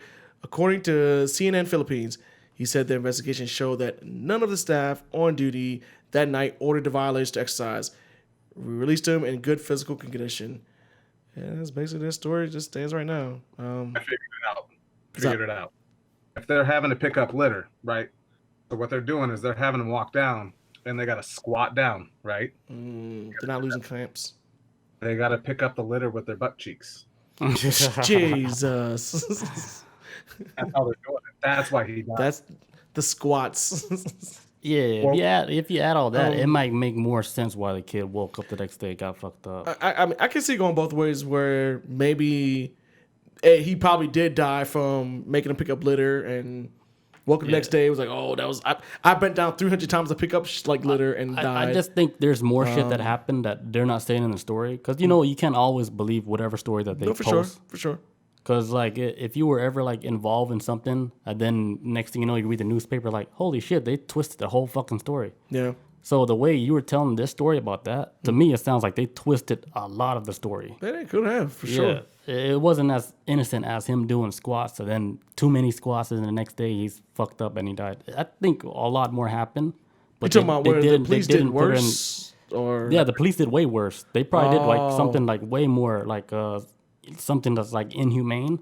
To where we just don't know because they're not saying it in the article. Yeah, okay. I think they're saying like the police didn't do anything to him. That's what I thought you were saying at first. Okay, I see. No, I'm saying they did way more. Fucking worse. Okay, gotcha. Way more than say, hey, you gotta do squats. Nope, they did way more. They can still beat them out there. Yeah, right?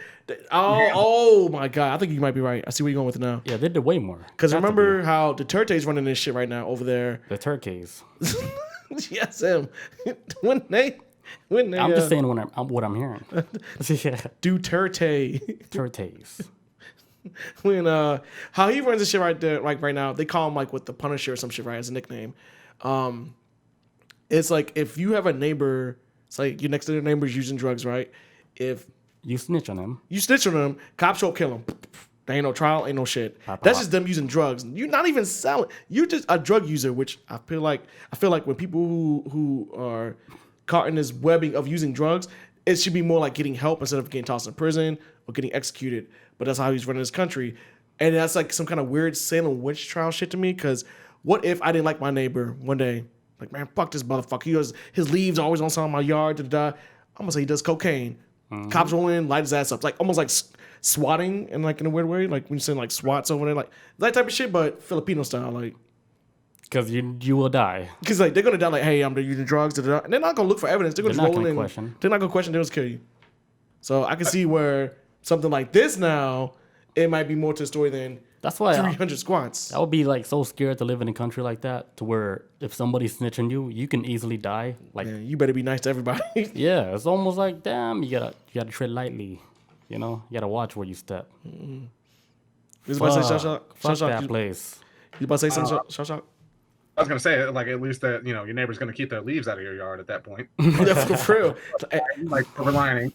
Yeah, that should be clean. Maybe it's a legit system. Who knows? Hey, your dog poop in my yard. You're fucking dead. It's like, do I gotta say anything? It's like, nope. It wasn't my dog. It was me. They take the blame for it because the dog was gonna die the next day. So you want me to call the cops? Pick it up with your teeth. Get this shit out of my yard. Yeah. Big Boo says he didn't clinch with his booty hole. Just cut it off halfway. Yeah, he said that a long time ago. I just wanted to read it. Oh my God. Yeah. I know. I've been blinking at that. It's like, Yo, stand by, Peekaboo. I got some like crypto news later. All right, that's it for my little tiny news, I guess. Tiny news, small news. Small news, yeah. Tiny news. All right. Okay, I got one. Okay, so scientists create a video game that makes people hear sounds that aren't real. So scientists, right? They created a game where they got like 200 volunteers. They said, "Hey guys, you want to play a game?" Okay. Right. So then, long story short, they actually made like people get schizophrenia because they created a game, right? And people were acting like they hear shit, but they actually didn't hear nothing. But now they're hearing shit, and everybody's hearing the same shit, but nothing's being played.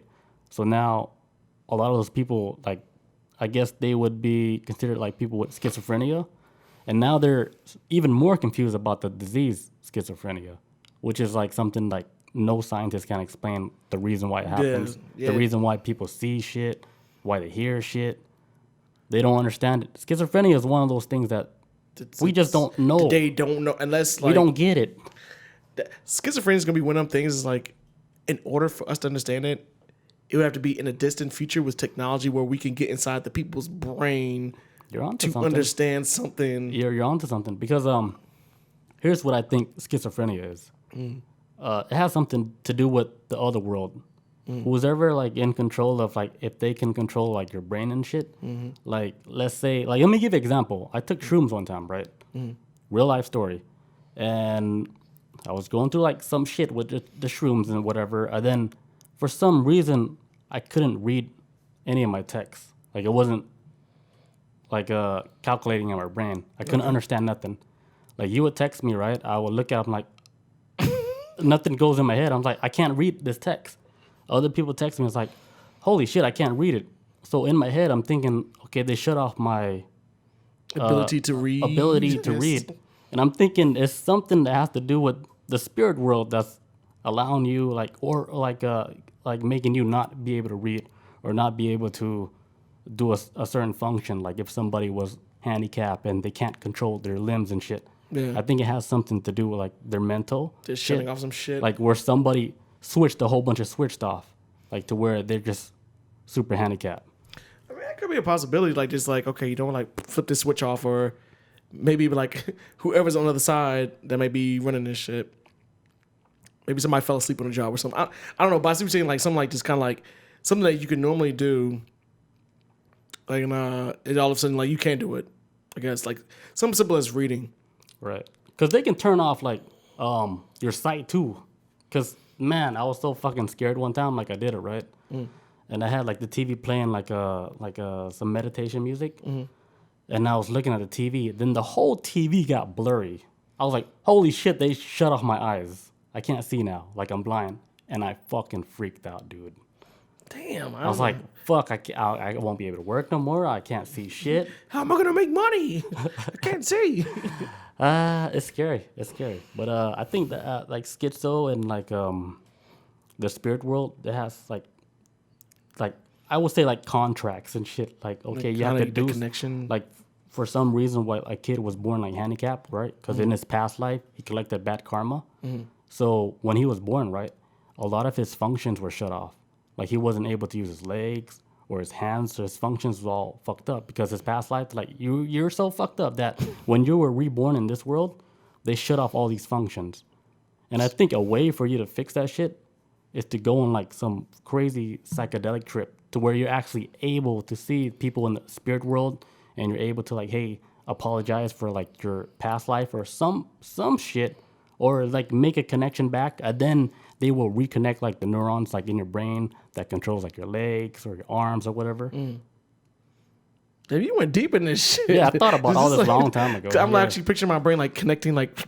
Yeah, because like when I told you like one time I took like shrooms, right? I asked them like, because I felt like my brain was fucked up. Like it was too cluttered. I felt like wires were disconnected. And then when I took the shrooms, I asked like, hey, can you guys like help fix my brain? And like, here's what I saw, like real shit. Like what I saw was like like 3 rats, right? I saw them swinging like on a fucking like a rope, like where my brain was at. But I looked at my brain looks all like a machine, like mechanical shit. I asked them like, man, fix my brain. And I look at these rats, right? They're dressed up like astronaut suits, right? Cool as fucking shit, high tech, right? And then they started fucking welding shit in my head. They're like, bzz, bzz. I was like, holy shit. Like they're trying to fucking fix my brain and shit. I thought that shit was like the fucking coolest shit I ever saw. Like when I was on tripping. Yeah. I mean, this is like a Tales from the Trip episode for real. This is like so. Yeah, it was cool. I remember you told me this before, but now I'm like picturing it in my brain and like, okay. Yeah, that's one of the trips. Like I'll never forget was the rats, like the welding in my head and shit. Fucking dope as fuck. I woke like I didn't wake up, but like the end of the trip was like, damn, I feel so fucking good, dude.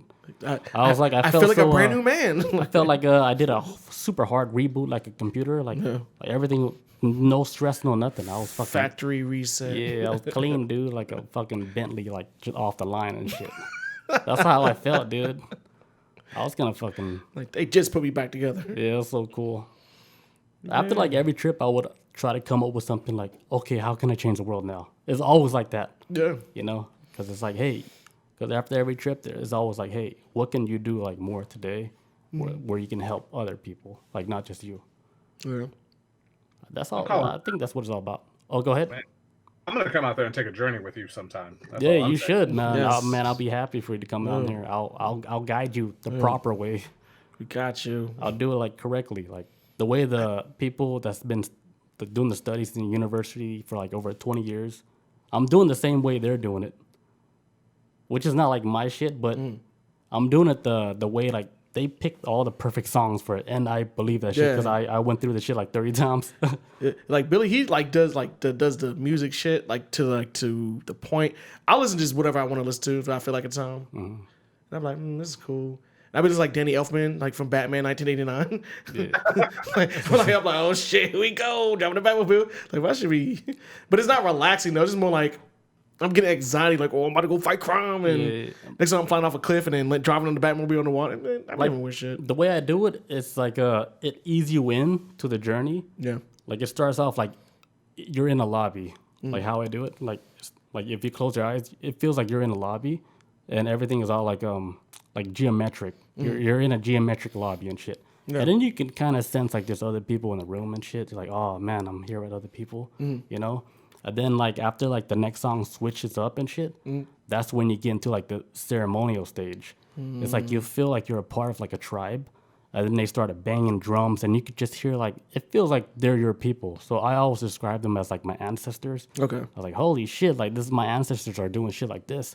So you know, you feel like you're at home, but almost at the same time, like when I would feel it, I would feel like I'm like in a club too. Okay. Almost like okay, like they pulled my hand. I'm like, I'm in a club now and shit, but they're playing all this crazy tribal type music and shit, and it's awesome, dude. Like, I don't ever want to leave this party. And then from there, like I would go to another scene where I see my ancestors coming down from the sky. I see them all coming down from the sky. It's like the stuff you see like in like the Mayan Aztecs with the feathers, everything. Everybody wear like the big ass headgear. The headgear looks like a fucking eagle. It looks just like that, dude. The beak in the front. Yeah, but they will come down in these like advanced like spaceships, right? And then they would say, hey, like you doing this mushroom trip, this is the only way like we can talk to you, you know. But you already know like when your journey here is done, we're gonna come back and scoop you up. And then you already know. It's almost like I'm just here just for like an experience, a lesson and shit. Because that's what it felt like and shit. So I would see my ancestors come down like, oh man, like you're. It almost felt like to say, hey man, you're taking your time and shit. Like hurry up. It was almost like that. Hey, you're taking kind of long on Earth and shit. I was like, you're not done. I was like, what?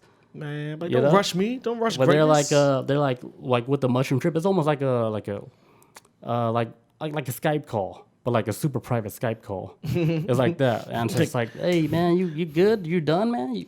I was like, no, I don't think I'm done. Dang, y'all so impatient. Chill. Yeah, but it's cool, man. They come down. It looks like they're coming down like from the sky, and they meet me up like it looks like I'm in Arizona, shit, like Sedona, on top of like some mountain. That's what it looks like. It's cool as fuck, dude. Like if ever Shellshock, if you come down here, you might see all that shit, maybe more. Set it up, man. Set it up. I'm not going anywhere this summer, so you can crash in my spot or his. My spot, you crash in my spot. I'll be like your shaman, like for you guys. I'll take care of you guys. Atlanta shaman. Yeah, I won't trip out. I'll watch you guys. Ooh, well, hey. I'm gonna watch you. Gonna watch you, dude. Watch you. As long as you guys like all comfortable with each other and shit, like I don't care, man. You guys can take your clothes off. It doesn't matter. It's nothing new though. I mean, we've already been there, done that. We've got past that point. Yeah, I like that. Like as long as you guys are comfortable, whatever, it's whatever. You guys can like do whatever the hell you want. Because I know like my first acid trip, it was almost. I wouldn't recommend an acid trip. It's nothing like a mushroom trip. It's too aggressive. It's too strong, you know, way too strong. It's crazy as fuck though. Like super like blasted off a speed of light type shit. But then he smashed into a moon or some shit. I don't know. I've never done it. It's scary. It will kill your ego. That's straight up ego death. That's like the point, isn't it? Especially with acid, it's like acid, DMT. The point is to kill your ego. Because, I mean, the ego will hold you back from a lot of shit. I can see that shit. Like, your ego will stop you from doing, like, whatever the fuck you want to do because your ego is like, oh, no, you're too cool for that shit. Don't do that. It's like that. So here's a fun little one for you real quick. We're talking about smashing egos. And obviously tell that Kanye West hasn't fucked around with anything like that. Right? Because, I mean, that ego was still... I mean, there's still some other stuff that's going on there. I think so. Right. But I think he naturally kind of broke that shit. Because he's on that God complex shit. And I could kind of see that shit too, like after I was like done with trips and shit. Because when I was doing a trip, right, I didn't tell a lot of people this shit, but they like the way they viewed me was like I was a god. And I thought that was fucking crazy. Like they say, hey, dude, like they said you're a god. This is like your world and shit. And I was like looking at the world. And on top of that, I saw like like the table, like a round table, where it's almost like you do all your like you're planning like to do an attack or something. Like I was at one of those round tables. I was wearing like a cape and shit, and they said, "Hey, this is your world. Like, how do you want to do this shit?" So I can kind of see like how Kanye, like how he thinks he's a god, because maybe he did take a psychedelic trip and it showed him some shit like that. Because after the trip, right, I was saying to myself, I was like, what? Like, how am I a god? Like, it wouldn't make sense. Like, how would I tell my friends, like, okay, I'm a god, guys? It doesn't make no sense. So then when I hear Kanye talk about shit like that, like he's a god, I was like, I can understand like what he saw, because I thought it's like the same shit. With that god complex shit. Not on like the same level as him, though. You know what I mean? Like, I could be on the same level too, but I pull back. Yeah, that's why I can understand like what Kanye is saying, all his crazy. It does sound crazy, but I seen like a lot of the same shit that whatever he's talking about, but he is, to me, he's more like brave than me, because I couldn't go out in public and say shit like that. Kanye, like, he's already in the public eye. Like, I was like, dude, you got some balls to talk like that.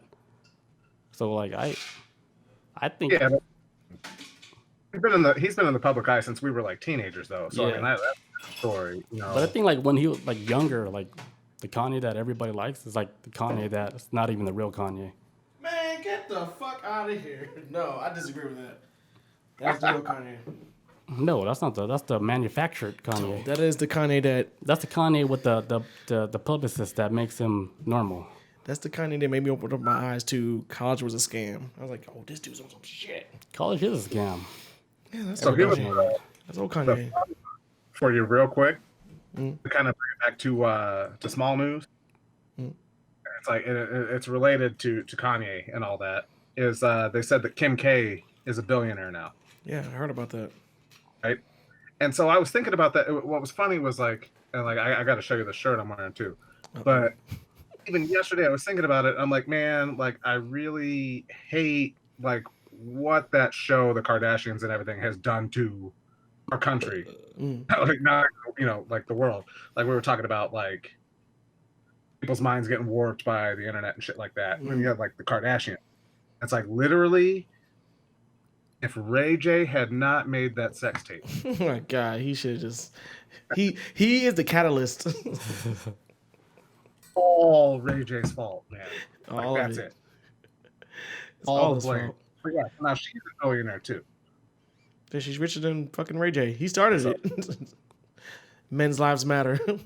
He hit it first though. That's what I know. Ray J did hit it first. So yeah, so it was funny because like I was thinking about that yesterday. I'm like, man, it is all Ray J's fault. And then today the announcement comes out that she's a billionaire. Yeah, I saw that. Like, but I thought they was pretty well off before because their daddy was it Rob Kardashian?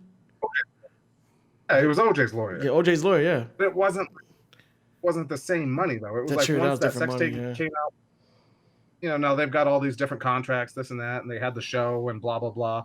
So if they had just been writing daddy's money, they would have been living good and everything. Yeah, then Chris wouldn't have been. Then what was like Kris Jenner married Caitlyn Jenner or Bruce Jenner back then, but Bruce. What Wheaties guy, so he probably had money out the ass too at the time. So I mean, damn. Wait, so what's the problem? Oh no, just like how them as they run themselves as like a, not even a family, as a business, of how, if you think about it, within since the 2000s and now here we are in 2021, how they ran themselves as a brand, the movement on the internet, they done changed the landscape of a lot of like, made a lot of people want to get that same attention that they be getting, all this other shit, and they're pioneers, but not exactly in a way that might be exactly positive. But I can see what they've made. Like they created a generation of toxic personalities of. Right. So you think they might have been responsible for like the downfall of a whole generation? Like as far as like them looking at like life as. Like, should they be doing this or that? Like, they're looking at it like completely different, like in a superficial way and shit. I think more of like, I don't say destroying a generation, maybe like giving a lot of people entitlement to shit a lot sometimes. Like, what the fuck? Is like, you just got That they're here. not entitled. I mean, not talking about with them or No, like with the new generation. something like, Like they feel like they deserve something. But then again, I want to say that I don't want to say that at the same time too. I'm kind of thinking about it because a lot of people say that about us millennials. Like we feel like we're entitled. Where I mean, maybe I'm being biased, but I don't remember hearing no millennials saying like, "Man, we need this and want this." I'm like, oh, we I never asked for nothing. hell no. But You guys got $10 I can borrow though. I do actually. I actually do have $10. I never carry cash, but I got you. But here's like another thing. Like you should never be afraid to ask for help. That's like another big thing. Mm-hmm. Like I think maybe like the millennials or whatever, they think like they can do like I'm self-made. I did everything on myself. Like bullshit, motherfucker. Like if you're a millionaire, you had help somewhere. Yeah. You're just not thinking about like how other people are thinking about it. Like you don't know like the sacrifice other people made for you to even take that route for you to become like a millionaire. A lot of people they do shit for people, like it builds up to them to actually do something, but they forget about like the people that helped them. Yeah. And then now they're like in quotations self-made millionaires, but there's no self-made millionaire unless you're fucking born like that. And that's kind of hard to do, man. That's a woof. It's rough, man. And I feel like in order to get to that point, man, you gotta have like some kind of dark spot in your heart to even reach that point of like level of money, because you can't get that. Nice people don't get that far in life, that rich. Rich people don't get. Being nice don't make you rich. That's basically what I'm trying to say. At least to become a billionaire, you gotta do some. You gotta be kind of mean too. You got to. Yeah. You gotta cut some tails, right? Right, Shellshock? Mm-hmm. You gotta It's like cut some tails, man. What was it? Like what you're saying? Like everybody's like, oh, they're self-made. Like, oh, Kylie was self-made. Like not trying to that float, but none of them were. It was like even Jeff Bezos. Everybody's like, you should be like him, and it's like he had a $300,000 jumpstart from his family. Mm-hmm. You know what I mean? Like, don't tell me he's self-made. Mm-hmm. He had. Wait, does he say he's self-made though, or it's just people saying it? A lot of people think so. Like it's people. I don't know. If So it's just people like speaking like that. Yeah, so you can't really say like Jeff Bezos said it. He really is a man of a few words for the most part. He ain't like, I think Elon Musk has more shit than him. Because a lot of people forget too that his wife, Jeff Bezos' wife too, was a huge contributing factor of his success as well too, which is why she was able to get half that the bag when they got the divorce. So she played a huge critical part. She's self-made. Well, no, she's not. No, I'm saying it wrong. Like, I think she's married to a new dude now. Maybe. I mean, she can marry any guy she wants. She's dating like Jeff Bezos' wife is now engaged or dating her kid's teacher. Some shit. Hey man, look, he's a teacher. He know what people like us, bro. Like, so shout out to him. Shout out to you, my guy. He came up real quick. He went from tutorer to fucking. He's gonna be living with the Musk. Unless the Musk can be living with the Bezos family. Party. I don't know, man. But I don't know.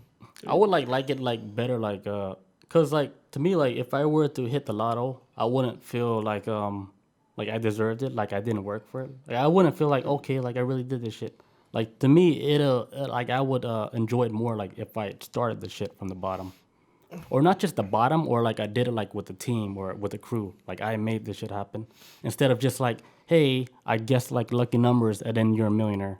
I wouldn't be like, that's like a cheat code. Like, like you put cheat codes in the game, it gets boring.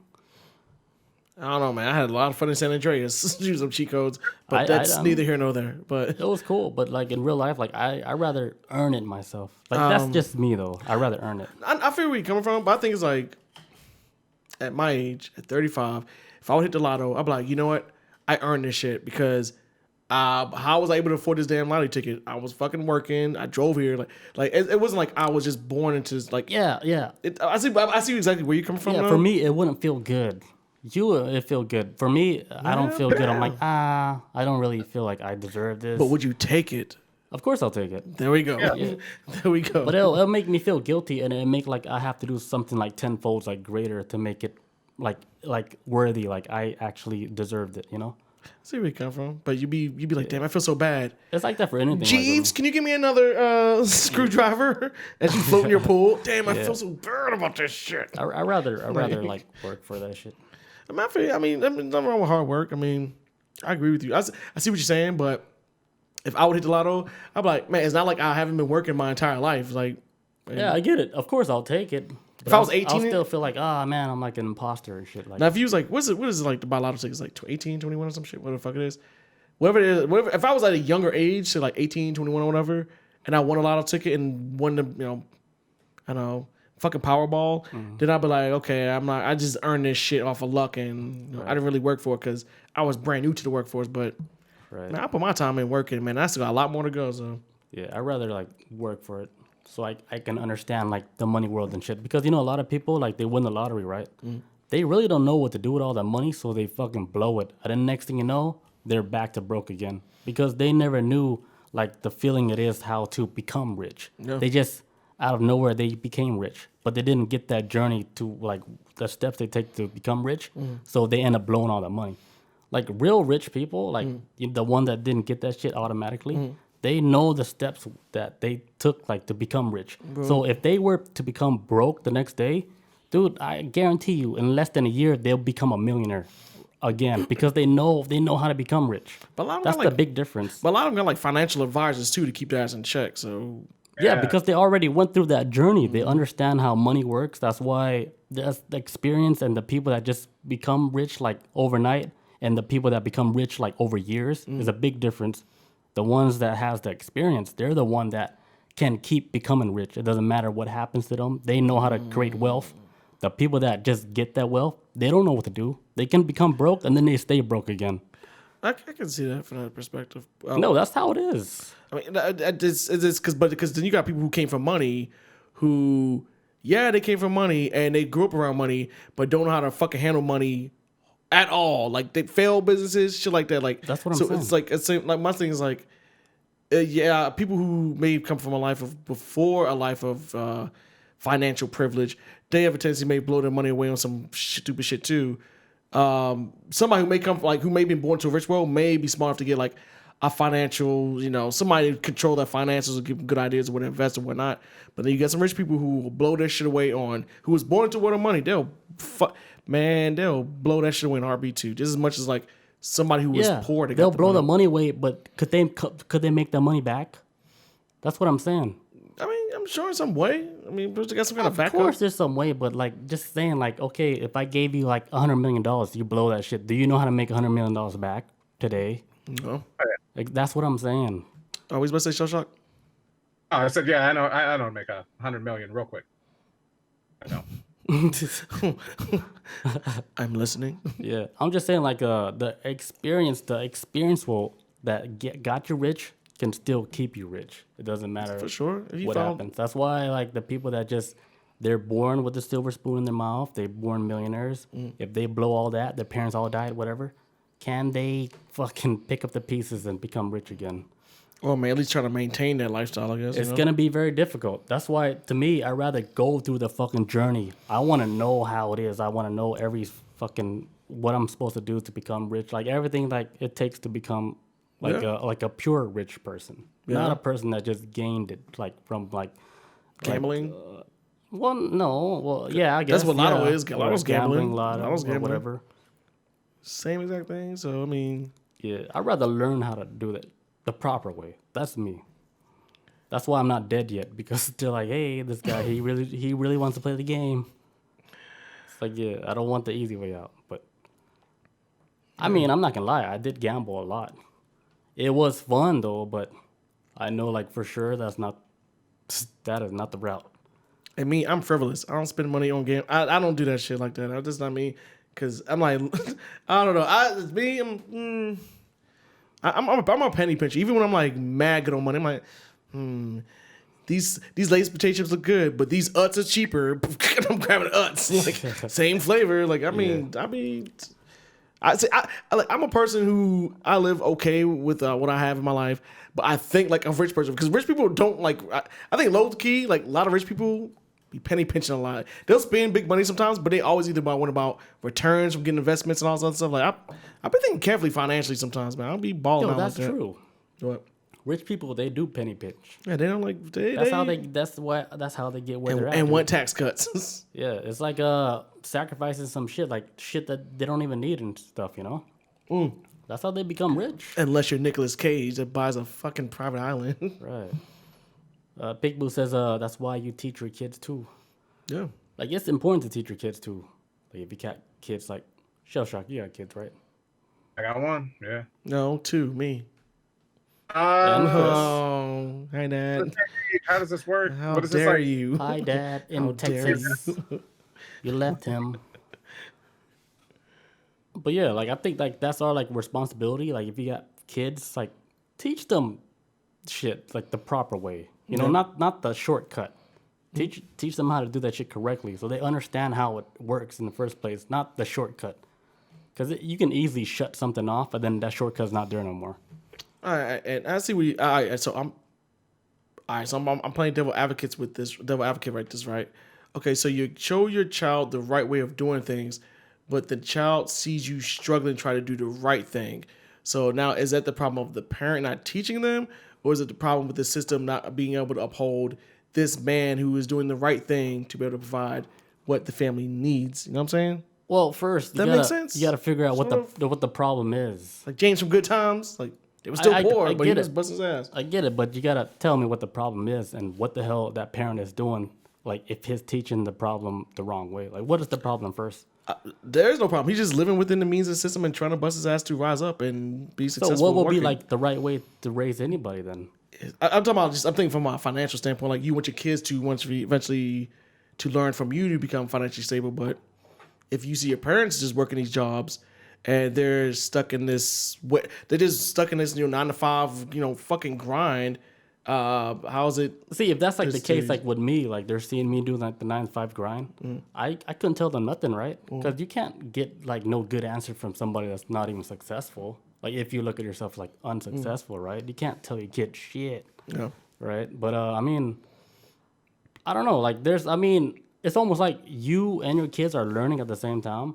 So it's almost like I can't explain it, man, because I might be saying it wrong. Shellshock. Okay, as a parent or. Yeah, because I don't got kids, so I'm pretty sure I'm saying like a lot of stuff wrong. Because I know if my kid will fuck up, I'll probably like whoop his ass. But I know that's wrong too. Take your experience, right? So it's like, hey, this is what I've been through in life before you were around. Like, check this out. This is what we're going through now. And then you find a way to relate to your kid because every kid's different kind of shit. And you know, you need to find a way to do better. The right way. It's like, don't go out gangbanging. Right. This and that. No, don't, So it's almost like giving them the freedom to think like beyond like your parenting almost. I'll be like, I know some people who were parents who had kids. They'd be like, look, I'm doing this to provide for the family. I need you to be better than me. Like, I'm out here selling drugs, keep the lights on, Don't do what I'm doing. Be better than this.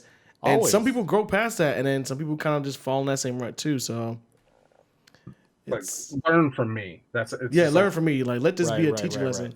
Like, you don't want this shit. This seems normal, but it's not normal. It's like, you tired, Dad? Like, yeah, I'm tired. Peekaboo says, set a standard. Exactly. Like, what's do as I say, not as I do, or some shit. How the saying goes, like, I see what you see what I'm doing, but don't do this. Like, you're better than this, and I need you to be better than this. You guys says like some type of structure, like in the household and shit. I think like any kid or whatever, when you're growing up, like young like that, you gotta follow some type of structure. Like if it's like anything, like nothing like crazy strict to where it actually it scars them like when they get older, but just like regular standard structures, right? Like just to get through like the basic parts of life and shit. Yeah. But then you're able to like, let's say like okay, you clean your room, right? Whatever, and then you're able to do your homework like a lot more like clearly because your fucking room is clean.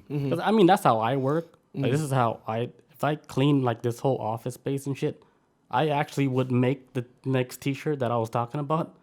but all my shit's all cluttered. So like when I come into this computer room, I don't want to work. I just want to play. So your mindset is like, okay, clean room means like, okay, I got room to work and da-da-da. Right. Like my mind is clear. My brain is opposite. If my area is messy, I seem to work better when it's a mess because I know where everything is at. When I clean it, that's when I'm like, oh fuck, I don't know where. Why did I clean? What did I put it at? Like it's. It just depends on the person. Too. Yeah, nothing's like it's all just like just mindsets and personality types. Yeah, like everybody just have different ways of how to work or. Yeah, my brain works like more like a library. So like my shit has to be like clean and then I can work. Yeah. What you about to say, Shellshock? It's like when my area is clean, I'm worried about making a mess. So I'm like, well, I'm about to make a mess rather than all right, well, it's kind of cluttered, so I'm good. Mm-hmm. You know, like I know where everything's at, so just right. So you're running different software then. The OCD kicking in, you know. Why is this little fingerprint right here? Yeah, you're running different software. Like there's like a lot of softwares where you think about like, let's say like you make a to-do list, right? And there's no way you can do like this one shit that's on your list, but it's on your fucking list. So that's gonna be on the back of your mind. So that's gonna fuck up your whole fucking day because you know you can't finish that shit. Yeah. So it's almost like the same thing, like working like in your office or whatever. You have all this to do shit, and then you have that one shit that you cannot do, but it's still on your list. Yeah. I made that confusing, huh? No, but it's just sitting on your list, like just waiting. I explained that wrong. I kind of get it, I guess. But yeah, man, watch your kids. Moral stories, watch your kids. Do you know where your kids are at? Yo, I'm gonna take a quick leak, and then we'll do some crypto shit. All right. What's up, guys? We're back. Yo. Yeah. So, Shellshock, you familiar with crypto and stuff? Okay. Well, we got a story for you. Wait, you guys got another story? No. We're talking about crypto. That was your next story, right? Yeah, it is. Crypto news. Wait, before I get started, and then you guys might be able to feed off of this, but Facebook, they leaked the data of 533 million users, and they didn't tell anybody about it.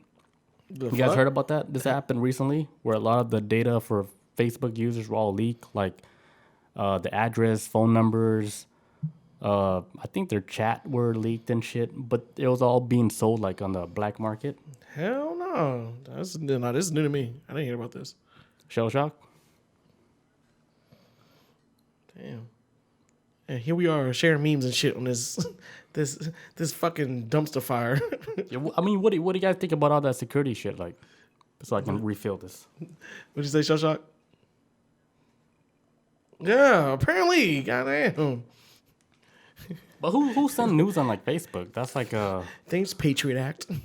What's up? like, don't you gotta like click on something to like verify you're a user? Like, click on 7 fire hydrants and shit. Yeah.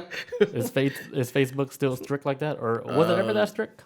No, I don't think Facebook's ever been that strict to like click on all the pictures with like a traffic light or some shit. I don't think so, but I think that security's always been trash on Facebook. That's why some people probably left off of it. I don't know. Do you know anything about Facebook, like security shit? Oh shit, we fucked up. Forgot. This shit's not even on. Oh my god. Man. How long has it been like that? Like after the break. Okay, cool. Hey, thanks, Peekaboo. If I didn't see his comment, you would have been. Damn it. This show. Thanks, Peekaboo. This show is kind of messed up. Jesus. I didn't know you turned it off when you left. No, it's like automatic, like and it cuts off when because it's supposed to cut Kanye off, right? Because Kanye is like the desktop volume, and Shellshock is on desktop volume. Okay. So it cut off both of them. All right. Because I didn't really set this up for Skype. I'm not Skype. Gotcha. Yeah, Discord. Yeah. That's why it's kind of janky. So do you want to start over again with the? We'll just keep rolling. No, you guys can keep going. Cause Okay. Yeah. But fuck, I just had a brain fart now. Oh yeah, with Facebook and shit. Like, do you ever hear anything about Facebook's like security shit or any problems? I know like a lot of people jumped off of Facebook within the past like 4 years because it got so toxic, and some people did complain about like information being leaked about their personal stuff. But I mean, this is new to me, right? What I'm hearing right now. Well, like that's just what we're hearing right now, though, kind of thing. You know what I mean? Like that's just Facebook. But then at the same time, it's like they're like, oh, I'm diving off Facebook, but I've still got Instagram, I still got this, I got Still, that. All owned by still Facebook. on Facebook. Yeah. It's like, are you really getting away? Like they let you think you escaped the plantation, but you're still. I felt like I got away from that Facebook shit because what was different between like Facebook and Instagram? Facebook, like you can see toxic shit within the people that you know, so it makes you feel like a certain way when you're seeing people talk a certain way. That's what makes it makes it personal. So that's where I jumped out of that Facebook shit because I was like, dude, this shit's like getting too personal. Like a lot of people that. I mean, maybe I'm being judgmental, but a lot of people that I thought like were cool, they were saying some crazy shit that was just kind of it was too much to where I was like, no, I'm just gonna jump out of this Facebook shit. Yeah. But then the only thing I see was like Instagram, which is a super light version of Facebook, I think, because I don't really see nothing. I don't think Instagram is nearly as problematic as Facebook. I don't think so. If Instagram is, then I guess it all depends on who you follow, but. For the most part, Instagram is like more lighthearted. Not to say lighthearted, because I mean, you watch girls twerking 24 hours a day on Instagram. Yeah. But as far as like, you're seeing people that you were like, you're like, yo, this dude's like fucking family, or like this, that, and the third, and then you seeing how they react on maybe social media, they might kind of like maybe rub you the wrong way, and you kind of like, I don't want to see this side of them because maybe this side that you don't want to see of them. You just, at least that's how I've been on Facebook a lot of times. I was like, I wish I did not read what this person posted. Yeah. And I've known them for this amount of years. And it's Facebook. Facebook has ruined a lot of fucking relationships for a lot of people and on some real shit. Yeah. Well, it's like on that topic, it's like some of the shit that you and I have talked about, like personally, and like I'm not gonna mention a name, but like specifically one person. We were kind of like talking about shit like that, and you're like, man, I thought so and so was cool. At the same time, like I hate that you see that, but at the same time, I'm kind of like, at least I know who they really are. Yeah, you know what I mean. And it's like, are you shaking my hand? But then you're turning around and saying something, like, or maybe sometimes like, oh, they act like this towards me, but like because I'm one of the good ones, you're like, oh, okay, like I made that, I passed your smell check for me, but so it's. That's problematic with Facebook. It's I don't know. What's the new social media shit coming up? When we getting off of that? Like Facebook is almost. You talking about TikTok? No, hell no. The new social media, TikTok, like a new social media network where people can just be peaceful, like MySpace, man. We're like I want to like customize my page, have my own like, crawling in my skin. Like some a park shit for my theme song for my page, like talking about Tom, MySpace Tom. But like that was like the damn. You know what he's doing right now? He's a photographer, I heard, or some shit, right? He's rolling in Bitcoin. Oh no, for real. I guarantee you, this dude. I'm gonna be surprised. Yeah. I didn't know that though, but I'm pretty sure he has like his hands in like one of these exchanges. Like he was one of the 4 founders of, those angel investors. I'm pretty sure he's one of those investors in one of the cryptocurrency exchanges. But he's like in secret. Yeah, angel. Because last I heard was like he was just like after he sold Facebook, it's like I want to do photography, and he's like. Yeah, his own Instagram page and shit. And he's been for a year. Then Bitcoin came out. Yeah. All right, let's go on to cryptocurrency news. All right, so a few days ago, maybe last week, so a whale, whales in China, people that owns a lot of cryptocurrency and shit, like in the hundreds and thousands and millions of coins and shit. So 1.3 billion was moved into a decentralized finance account. Okay. In Ethereum, $1.3 billion. It's like 630,000 Ethereum coins. Okay, moving into one person moved that shit into another account. Is that scary or no? Because who is this one person? Is it one person? Nobody can guess who the hell this wallet belongs to. Is it an organization? I'm saying it's like because maybe it portrays of as like one person, but you know what I'm saying, like is this 1,000 faces behind it or some shit? I don't know. That's a lot of shit to Yeah, it's crazy how they can move $1.3 billion that easily with no third party member, like no banks involved at all. And all they did was pay the gas fees of Ethereum. Yeah. Which is like fucking $43 to move like $1.3 billion. He only paid a $43 fee for that shit. What's it usually at? Like with that, like if you pay $43. Well, the fees right now is high for Ethereum. If you guys know how Ethereum works and shit, because I made a trade last night and shit where I did move like thousands and shit, and I still paid like the same fees, $43, $45. I still paid the same fee, but that's like in the thousands. This guy was moving billions of dollars. He paid the same fee that I pay, and I was moving thousands. He was moving billions, which is billions with a B, which is a hell of a lot. Then a big difference, a big ass difference, a big difference. A billion, a million is a big difference. Because a million, right? A million seconds is only 11 days. A billion seconds is like fucking 31 years. Yeah. That's how big. On top of it, When a million and a billion. When you really break it down, I think like cause I remember we talked about it before with the time of like if you compared millions to billions. Did we ever talk about with like what rice would look like? It's like, okay, this is what like 1,000 rice looks like, a million rice, and then a billion rice. You're like, holy shit! It's like a million times over just to get a billion. Like a million and a billion is vastly so different. Far apart. You would think it would be close to each other, but it's not. So now you imagine a trillion with a billion. You're like, that's like God level where you can't even put that on a calculator. Fuck that. You know? Right. But yeah, somebody was able to move like 600,000 Ethereum coins into another wallet. One person. Who do you think it is, or do you any? I'm pretty sure it's like some Chinese person. Oh, for sure. Because I think like as far as like cryptocurrency go, I believe like the Chinese people, they got like a fucking tiger. They got hold on it, yeah. They got a gorilla, tiger, white dragon grip on the cryptocurrency and shit. Because they were there from fucking day one. They know that shit from they believed in it day one, and then they had all these people doing all the mining in China. So when I control the market, man, if you're gonna push this shit, at least have a hold over at least the move. I say the move on finances, but at least like if you're gonna push this out for the rest of the world to get into, make sure that you got a piece of the pie. Like, like what's this thing I'm trying to think of? Like this is saying it's called like, I don't want a piece of the pie. I want the recipe. Like, don't be the one that gets a piece of the pie.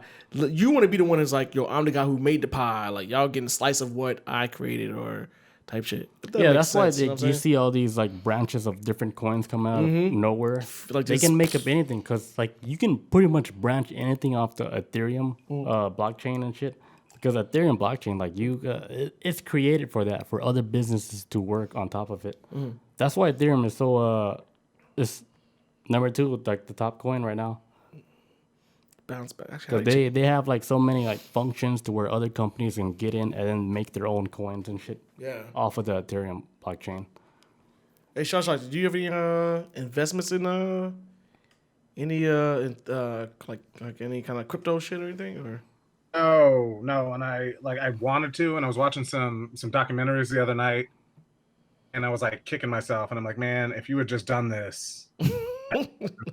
Everybody feels like this. Like, you know, it's like good job on not putting some money into that Rain Man. Like, I mean, it's hard to tell. I mean, because like even like let's say like within like 4 years ago, it's still something that was so foreign. Yeah, a lot of people didn't understand that shit. I knew how it worked and everything. I believed in that shit from day one. Like when I learned about it, but I can understand like a lot of the people that.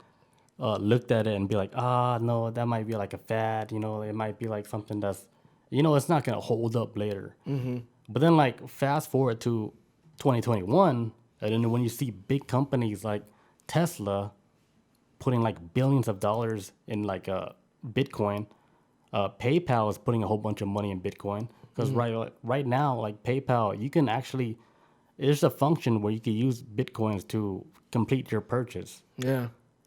And a whole bunch of banks and shit, like they're all getting into Bitcoin because they're like, holy shit, this is the new movement. It's almost like no government can control this shit right now. Like pretty much like we're deciding the market, like worldwide and shit. So every big company is trying to jump on this train right now So that's like right now, like you see Bitcoin at like 50,000 or what is it, 60,000 almost, right? I say like within not even the end of this year, Bitcoin could be worth like over 100,000 before this whole year is over. Maybe more, because you just don't know how many other big companies are gonna jump on the train. Yeah. Because Chipotle, they fucking did their little shindig last week, or saying, "Hey, we're giving away 100,000 Bitcoin." So everybody, they jumped on Chipotle. They put the little six number digit password and shit, and then they're trying to get Bitcoin. So you see companies like Chipotle jumping on So it. to make these moves, that's gonna be like there should be like a red flag. Like, hey, before. Not like a red flag, but more like a welcome flag. Well, I was gonna say for like big companies to jump on the bandwagon. Well, I was gonna say like this too, like for big companies to jump on it, but then what does that mean for us plebes? You know what I'm saying? Like us everyday ordinary people. Like what's that mean for people who have investments or should be thinking about investing, where eventually say like if cryptocurrency becomes like the main movement, like this dollar shit, this paper money shit is officially dead type shit. Like this is like should this be a sign that hey, people should like invest more when you start seeing companies trying to shift over to it? There's a big shift, and I think the banks know it. The banks that's like controlling a lot of the money and shit. They know that there's gonna be a big shift in wealth, and a lot of the wealth is gonna be in like cryptocurrency. So the banks, they're realizing that shit right now. Oh yeah, for sure. So as us, we're like the young kids and shit. We should take advantage of this opportunity right now because you know the banks are trying to do it right now. They're doing it. Jeremy knows what Jeremy say. He says, if you're not into cryptos now, it's a financial crime. It is. Like if you're not in like crypto right now, you're gonna miss out on a lot of money. And then we're young. We're the kids. We know about this shit. We tell all our friends about this shit. So you Shellshock, I suggest like you fucking create like a Coinbase and just jump on some crypto coins. Even I did it. I'm horrible with tech. That's kind of the whole point too. It's like, especially with what Peekaboo's saying, it's like, as far as I've known since crypto came around, it's to keep the fucking banks and the government out of it in a way, right? So now they're really trying to like, from what I've been seeing, like, hey, we want to be involved, and it's like, no, we're supposed to be free of you from this manipulation or like anything like this. And now they're like, no, trust us, come on. Like that's where I'm starting to. Like what you were saying about red flags, that's where I'm starting to see it. It's like the government's trying to get involved. It's like, no, stay out there. Try to tip their toes in the water, because if the thing of it is, that's like with a lot of shit. If the government, if the people are doing something or somebody else is doing a movement and the government doesn't know about it, and they see there's like a financial gain about it, the government's like, hey, we want to be your friends too. Boom, hostile takeover, and then you be like, oh fuck, like now this system, they're gonna run this shit off the fucking cliff now. But I could see right now where I feel like if you want to invest in anything right now, I would say crypto, maybe at least, because I've been doing it for a couple of years. It's been wax and wane and whatnot. I mean, it's only been like a couple $100, but it hasn't been like nothing fucking crazy or anything like that. But shit's good when shit's good, shit's bad or whatever. But Peekaboo in the chat says, he says, F government trying to do digital currencies too. They are, right? Yeah, because you notice like how they got these cryptocurrency machines popping up in like no, corner that's stores. not government stuff. Who is running that then? Who is it? It could be me and you doing that. No, that's not government stuff. No, I'm saying, it's talking about like them making like their own currency type. Oh, like like the U.S. dollar coins and shit. Government's trying to say, hey, you guys put your money in like U.S. dollar coins, and we'll give you like a stake in it. Like you can collect like interest off of like U.S. dollar coins. I'm thinking it was the man. I'm thinking like that's how U.S. dollar coins work. I'm not sure. He says, yeah, they're trying to make their own. Maleficent. She says, banks have been pushing to get out the traditional way of banking for a few years now. I think that's true too. Like, cause they already understand like, okay, there's like a new wave in currency, and a lot of people are knowing like the banking, like how they do shit with money, is not the same way like how shit are going like now. Cause like the banking shit is almost like it's like a fraud kind of, right? Cause like okay, like what's like the banks, right? They hold all this money, but what's backing up the money that's all held in the banks? It's supposed to be like the fucking Federal Reserve, right? All that gold. Yeah. But when was the last time they did like an audit on all the gold that's in the Federal Reserve? For real. So you don't even know who checks on this shit. Yeah, so who even knows like how much money like, the U.S. government even has? I remember it wasn't this year. Last year, when I saw that crypto was starting to make some little bit of waves, is when I was doing my taxes. Like, I do my tax on TurboTax. It was like, hey, have you collected any kind of like finances through cryptocurrency? Da da da. And I was like, oh, I'm like, now if the IRS is on to ask, hey, are you collecting cryptocurrency on the side or whatever? Like, then you need to let us know that you are. Then that's a sign like, okay, they got that money. They've been doing that. They asked me that question like 2 years ago. Yeah, I'm saying like a couple years ago, like this past one, I was like, they still asking that question. I was like, yeah, like I gained like 300,000. I'm just playing. We about to say Shellshock. I was just trying to throw some people off. Next year it's gonna be like, oh, have you been running an OnlyFans page this past year? Yo, real shit. That's next. It's the same. That's next. That's real shit. That's next on the chopping block. Yo, is OnlyFans? Are they using like a type of currency, a digital currency? No man, it's cash. It's digital. This is like 10 like Cash App, whatever. Okay, so I got like if this is true, Pornhub, right? Mm-hmm. They're accepting Dogecoin as a form of currency. No man, is that true? I wouldn't be surprised if you can spend it. Can somebody look that up real quick? If it can be spent, you can send it. I was like, okay, so Dogecoin to the moon. Pornhub is accepting this shit. Hey. OnlyFans might be accepting Dogecoin as a form of payment, right? Pornhub is the most progressive, pornographic, like anything. Like Pornhub keeps up with the reality of how money is being moved. Like they'll accommodate to.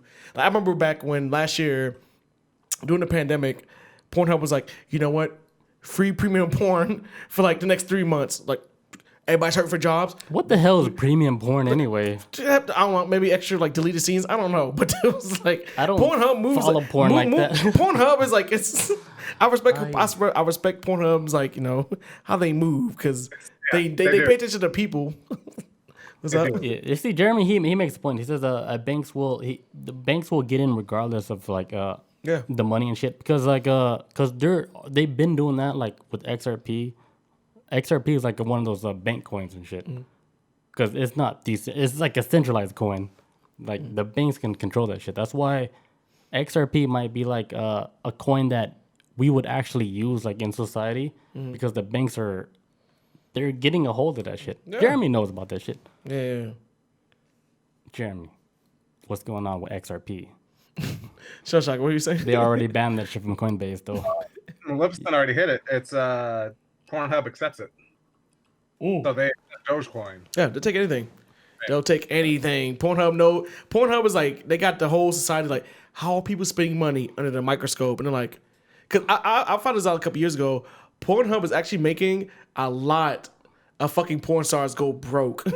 A whole lot. Like I've listened to podcasts where porn stars have been like, Pornhub is like, I can't even sell DVDs anymore. But Pornhub is making a market off of it. It's weird things. But I was wondering, like, if you're a porn star, wouldn't you be cutting deals with Pornhub or some shit, or getting a cut? I mean, you're listening to porn stars podcast as a guest on a podcast, not like they run a podcast. Like, I know we can't say the word, but it starts with an SIMP. I'm sorry.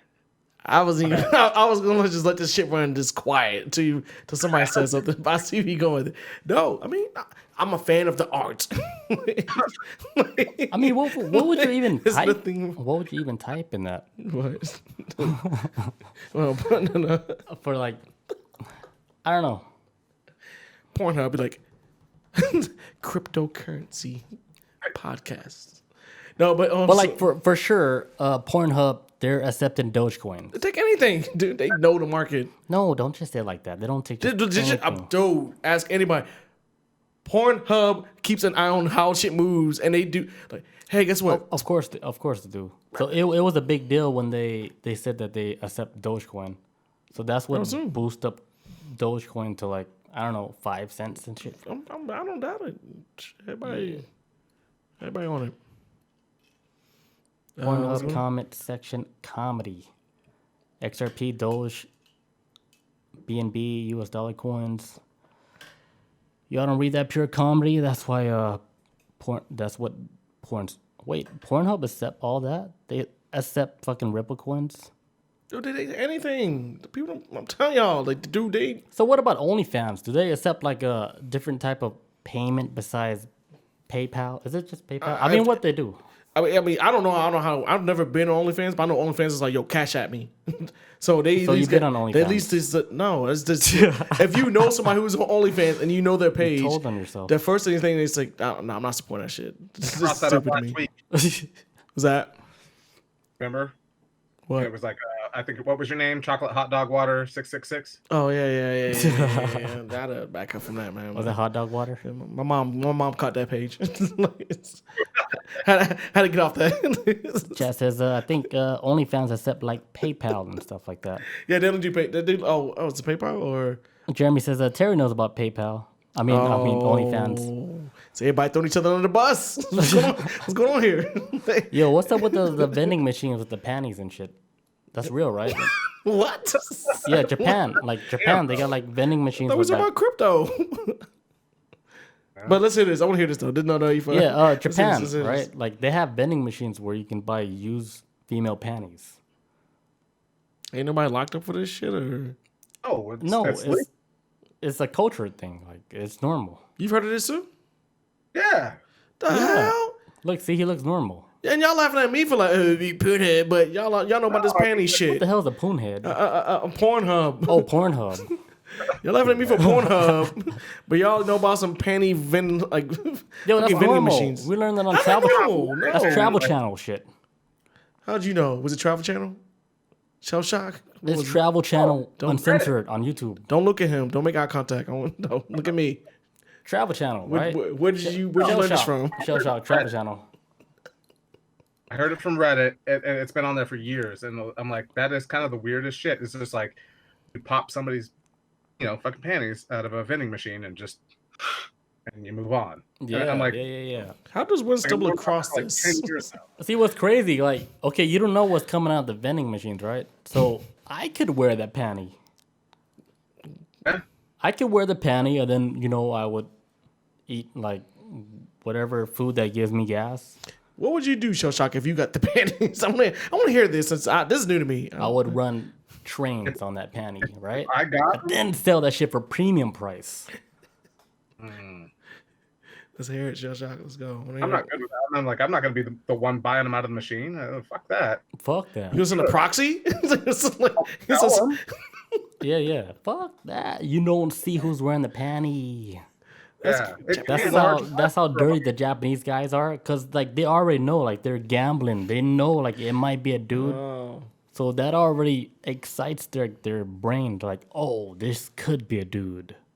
Excites their brain or excites the guy's brain that wants to buy Excites them? the guy that's fucking buying the panty, cause they already know. They don't know if it's from a male or female. Polka Dot says, true burrito brown stain mudslide. Like all. I got a new one for Peekaboo. What's up? I got a new one. Skid Mark Wahlberg. Oh my What is God. that? Skid Mark Wahlberg. Mark Wahlberg. But why would he be Skid Mark Wahlberg? Like a doo-doo. The doo-doo. Skid Mark. Wahlberg. Mark Wahlberg. Don't he got a burger company? Take your time. His brother did, I think. Wahlburgers. Yeah, some shit like that. Damn, this is new to me. This is very this is very cultural. I like this. I like this conversation. Learn about the culture.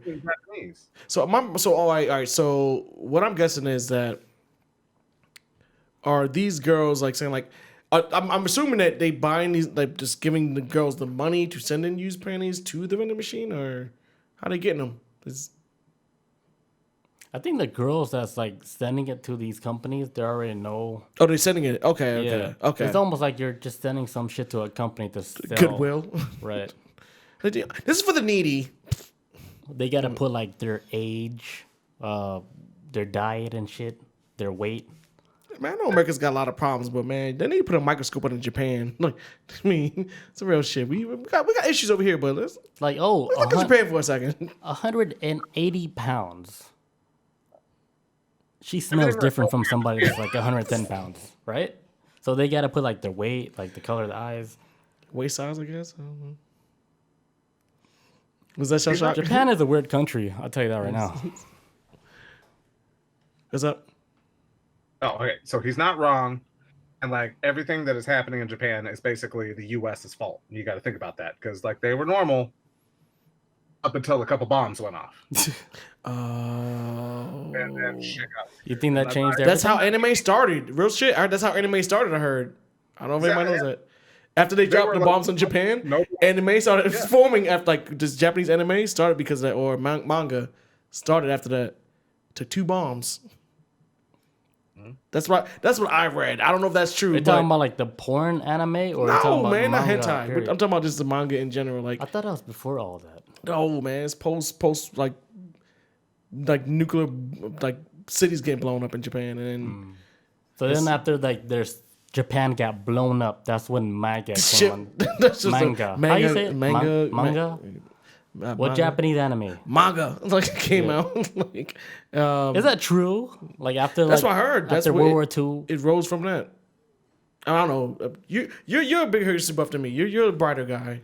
Is that true, or on some level? Two atom bombs blew up Japan, and then like, hey, let's make anime now. Because then they started making shit like Astro Boy, which is like a little robot and all this other shit. And you think that might be like some shit like, hey, you guys can blow us up, but you guys got to give us some like technology. Wait, what? Like who's like US blow us up or give us technology? Yeah, like you guys gonna blow us up anyway, but give us some like high tech shit. Are they asking the US for this? No, Japan. I'm saying Japan's asking the US for this. That's what I'm saying.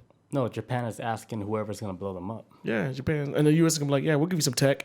But do you really think the US did blow up like Japan, or hell it was the like fuck yeah, hell yeah? Was this another hand in the way saying, hey, US, you got to do this? I mean, I don't know. I never really thought that deep into it. I just be like, yo, U.S. was wild crazy. That a lot of people in the U.S. didn't even want to get involved in World War II.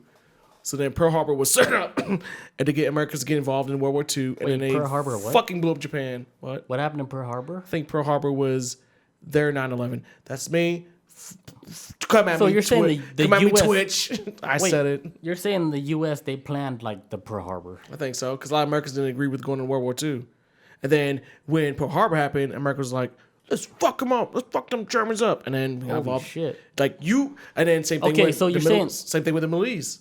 Nobody wanted to get involved in the Middle East in America until 9/11 happened. And then boom, boom, boom. Next know we like, and you and me, we are part of that generation of, we fell into that era of, hey, canceled. I don't care. No. You're saying that Pearl Harbor was a false flag? Yes. A false flag by in order the for American us to people. Fight in World War II. Most Americans did not agree with fighting in World War II at first. Hold on, Chris Jones. Getting involved. So you're saying... Chris, oh, go ahead. With that train of thought, like I think that you're outside of QT asking for vanilla ice cream cones. Well, like I actually do like ice cream cones, but but I do think it's like I think it's all like also too on a realistic side too. It does come from perspective like you have the East versus the West of like ideologies and boom. But for me, I do think that Pearl Harbor happened on some U.S. shit. Either they knew about it or they didn't prevent it. But all of a sudden... Wait, what do you believe would happen in Pearl Harbor? I think... Well, I don't know the nooks and crannies of it, but I was just always thought it's like America would... Like, most American citizens at the time were not down with fighting in World War II until Pearl Harbor happened. I believe that. And then American citizens was like, you know what? It's hard to make America go fight a country if the citizens aren't backing up. Right. Perfect example, Vietnam War. Got a lot of scrutiny from a lot of American people. Vietnam War is looked at as like a shit war where America should never been involved in. Right. Because a lot of Americans didn't back it up. But if you look at just how things are run, if you want a war to look smoothly, like go smoothly in America, you need help with like American support.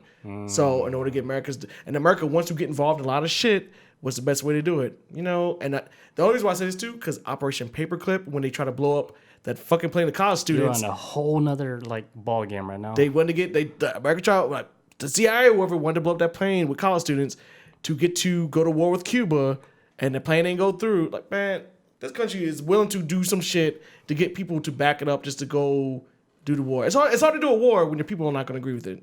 At least here in America. So long story short, the U.S. is I mean, long story short, I'm eating ice cream outside of QT. Okay. Feel like that. Maleficent says that manga did start after World War II. That's weird. I read that a long time ago. I did not know that. What's up, Shellshock? Oh, I said I feel like that rant was my fault.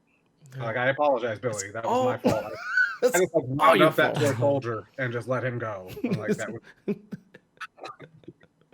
But that's my crazy conspiracy. That's as crazy as I get with conspiracy theories. That's as far as I get. Like with the whole Pearl Harbor thing, like you think it was all America did all that shit, or they like it was all planned like that, or they knew and didn't try to prevent it. But it was like, these people will die, and then we can get this war that we want going. Something, right? Because I think everybody was eyeballing Germany on Germany's ingenuity. They can make machines. We need scientists. Everybody was looking for the they just don't know how to make machines. They are machines. They are machines. Wait, what? I just saw your shirt. They got like fucking they got like VIP access to like fucking. Oh, that's dope. Oh my god. Okay, that's it. This is our last episode. I feel like this is it, guys. This is it. No, hey, keep that shirt on, dude. Keep that shirt on. No, he's gonna keep it on. I think he's gonna take a piss. Hey, keep it on. Hey, man, I like look at this room, dude. They got like a streamer's room. Yeah, that's what I said. Like K-Pax. I was like, K-Pax picture. That was dope. But that was my third. I got that poster when I worked at a movie theater back in the day. No shit. What movie theater you work at? AMC. It's called Harkins. Harkins. I don't think they have them. That was in Arizona. Yeah, but it sounds like Arizona-based shit. Yeah. And then there's like... Is that Moonwalker? What am I looking at? That looks like... Captain EO. Who? It looks like MJ. That's Captain EO. Oh my god. How do you... Damn, you are a huge movie buff, dude. Yo, what's that dildo in the back? You got a dildo in the back? It's like yellow? Yeah. Hey. Yeah. You got that yellow dildo in the back? Yeah, that one's modeled after Chris. Oh, that one? Wow. You got a lot of cool shit back there, dude. It's a mix of some of my mom's shit and some of my old shit, so... Okay. It's like the studio office right here. Are those VHS tapes or are those books down there? I can't really see. Books. On the bottom? Are those books or... Oh, he said books, right? Yeah, okay. books. Those books. Oh, okay, I mean, okay, cool. Vito. So, Peek Boo says, I gotta get going, guys. Talk to you later. All right, dude. Hey, take it easy, man. See you, man. Hey, next month when you come out here, dude, please give me a call right away. When you touch down, give me a call. And you're in Florida, too. Please do. You're not that far. When you touch down, call me right away. What else we got? I got one more news. Okay, so you guys know about the Coinbase company, right? Mm-hmm. The main shit you guys use to buy crypto coins and shit. Yeah, I'm looking at it right now on my phone. Well, they're having like their own IPO. Like you can actually buy real Coinbase stocks in the stock market, the NASDAQ exchange. You're trying to be like Robinhood type? No, that's not. That's different. No, that's they're having different. like their stock like in public. Okay, gotcha. Like like if you have a company and then you go public and shit, like you can sell your stock. Coinbase is doing that now, and it's happening on April 14th. So you guys can buy Coinbase stocks in the real stock market. Do you think that's a good idea? It's a great idea. Buy it. We'll see it unfold. I don't know. The only one thing is like, okay, the most people that's probably gonna snatch it up are gonna be like fucking people that got money in stock anyways. They're gonna snatch it up. So no, I think any investor would be invested on like something like Coinbase, because is there any other cryptocurrency exchange that's going public on the stock market? No, as far as I know, that might be the first and only one, maybe. And Coinbase is already big. It's huge, dude. You can buy over 50 different cryptocurrency on the exchange. Yeah, it blew up since when I started. When I started that shit, it was only just Bitcoin. And then I told my brother, I was like, hey, they got Ethereum now. Mm-hmm. And now there's over fucking 50 different currencies on there. Mm-hmm. And now they're on the NASDAQ. April 14th, dude. I say you guys go out there, buy that shit. Man, they're going to let these Wall Street yuppies just jump all in this shit now. I'm going to be looking at me like, okay, here we go. Wall Street. I mean, what watching you. I mean, what would you do though? I mean, that's up to them as a company. They would. I mean, I don't know. I mean, if they want to get bigger, then As them as a company, but would you buy into that? I mean, I would if I was trying to jump in that gravy train and keep moving. No, but right now, like, would you buy some Coinbase stocks? Maybe, I guess. I mean, I don't know. But stocks and shit like this, I was like, it's like I said, I don't like gambling. I'm like, this is like high stakes gambling me in some way. So I wouldn't look at that as high stake though. I mean, you're putting money, you're investing money in something to succeed. If it doesn't, you lose an investment. Right. I would see this gambling. Yeah, it wouldn't be high stake though. High stake is like putting like Man, there's people that lost their 401k in fucking stocks. That's that's some high stakes shit. But I guess it's all that's different. That's different. It all depends on how much you invest in it. I Yeah. guess like put your livelihood in the line. Like anything like you would use like investing, you have to be responsible also. For sure. You have to balance that with like whatever income you're having and shit. Yeah. So it wouldn't be like I don't look at that shit as a high stakes like Coinbase doing that shit with Nasdaq having you to be able to buy like a public stock like in the stock market for a company that only do like cryptocurrency coins. Yeah. It's a big deal. It's big for sure. So I would think like anybody that's kind of like in the market, whatever. I would suggest you guys would buy that stock. I mean, get it. I mean, get it while the iron's hot, man. Shit, before it's gonna be. That's how it works. Gonna be a little too complicated to want That's to jump how in it works. Is Jeremy still in the chat? That's how it works. You know, like you, it's no guarantee like in any of these coins. All the coins is like a lot of shit coins, but you can still make a lot of money off of these coins that's like shit coins and shit. Jeremy said, "What do you ask?" I was asking about the IPO stock with Coinbase. Like, would you suggest that people would buy like a Coinbase stocks in the stock market? I'm not like no expert on that, so I can't really say or not. But I just know like, this is stuff I just read about how like Wall Street's ran sometimes. I mean, I don't trust the whole system because it seems like the system is for them and not for us a lot of times. That's what you guys think. You guys always think like it's just about them. It's just about the that's not how I think. That's literally how it ran. It's really ran on like for them to prosper, and because most people in this country don't even invest in anything. Almost nobody invests in this country. Only like a short percentage of people invest in stuff, and it's like an exclusive club a lot of times. I mean. That's like you can't do it. It's not impossible. It's just of course, it's not. You guys can hit one click of a button. You guys can make it happen. Jeremy says, yeah, on April 14th. Yeah, so on April 14th, the stock is going to be available for you guys to buy, like on any stock exchange, like the stock market. Okay. He says, me and Terry trying to get in. It's like he says, you guys have to get in also on the 14th. Jeremy says that, dude, he has a check mark. He has a check mark on Twitch, so we have to get on. Jeremy says the next day it may be too high. Real shit. Not even the next day. I probably say within that same day it might be. But I did almost towards the end of closing day. Sometimes stock be acting kind of. I say April 14th. Put that on your calendar right now. Whenever Coinbase is available for you guys to purchase stocks, buy it. If you're that type of person who's comfortable with doing fuck stuff. that. Buy that shit. I was saying some people just not into it. Some people are. I mean, but if you're like the type of person who's like looking for a way to maybe, so I know like I've noticed too. Some people, the barbershop I go to, they're not really into stocks like that because they don't trust it. But they start doing crypto or I wouldn't say they don't trust it. It's they don't understand it. Oh no, it's a lot of times like some people don't trust a fucking system that's kind of rigged only for the rich. Cryptocurrency is kind of ways like it's not like for billionaires and millionaires to manipulate on a level. Yeah, but it's crazy. Like once you understand like how the U.S. dollar works, you're gonna be like, holy shit, this shit's been a scam from like day one. That's how it is. Like once you understand like how like the U.S. currency works and shit, and then you compare that to like cryptocurrency, like how they're trying to build their shit. It's almost like the U.S. shit is like a fraud. Because they're just printing shit out. There's nothing backing up none of that shit. Yeah. You can almost say like the same like with cryptocurrency, but like with Bitcoin it's kind of different because they're actually they're using electricity to verify transactions to create the coin in the first place. Yeah. And then on top of that, there can only be 21 million coins that's minted for a Bitcoin. You cannot mint anymore, so it's impossible. It's not like, okay, there could be only like a set amount of US dollars. You can't make no more. It's not even like that. They can make that shit like infinite. It's completely different from like how Bitcoin is doing it. Yeah. Shellshock, you about to say something more?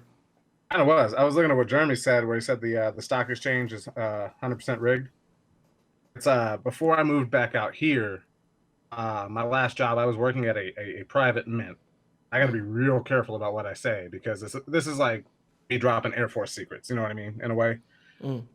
But we dealt with gold, silver, everything, dude. And I was watching as soon as the pandemic happened.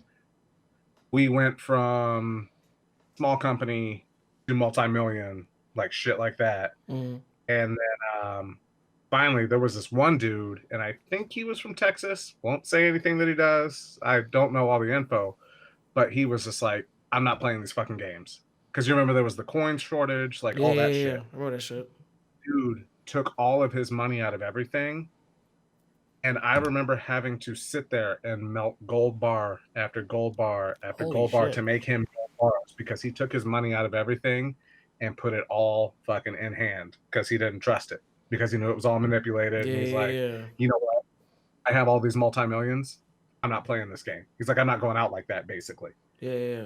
And so he got all of his shit. And I'm just like, it took me, I would say, a week and a half to make this dude shit, just making gold bars. You know, it was nuts. All because of that. All because of market manipulation and shit like that. So that's why I off too. That's because somebody wants something solid or something that the government or fat cats can't get into and twist around. Yeah, they can't touch that shit. Yeah. So, I think gold is one of those currency where you just can't fuck with at all. Like if you're holding like gold, like physically, you cannot fuck with that. Really? I don't know much about the gold or anything about that or like how it would work. Well, gold's like universal type of currency. Yeah. Except like if you're holding it physically, you cannot fuck with that shit. That's like what's the difference with like gold and with all this cryptocurrency shit you can't touch or whatever.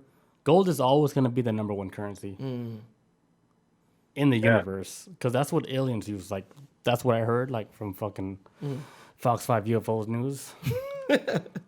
Aliens like they prefer gold. They prefer gold to be like coated on their fucking spaceship while they travel through dimensions. What was about to say, Shellshock?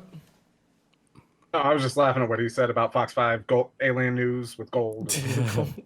Yeah, that's right. Like right now, did y'all? I don't know if y'all keep up with like international news like that, but y'all been hearing like how China's slowly been creeping into Africa, and they trying to get some like gold, like mines full of gold and shit like that.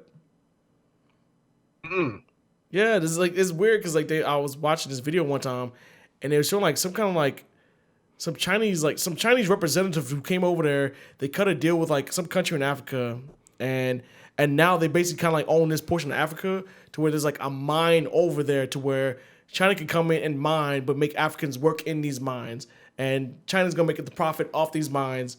It's fucking crazy. But the guy the head honcho Chinese dude who was there, they was like parading him around through the city in some kind of like chair or whatever. But they was like, celebrating.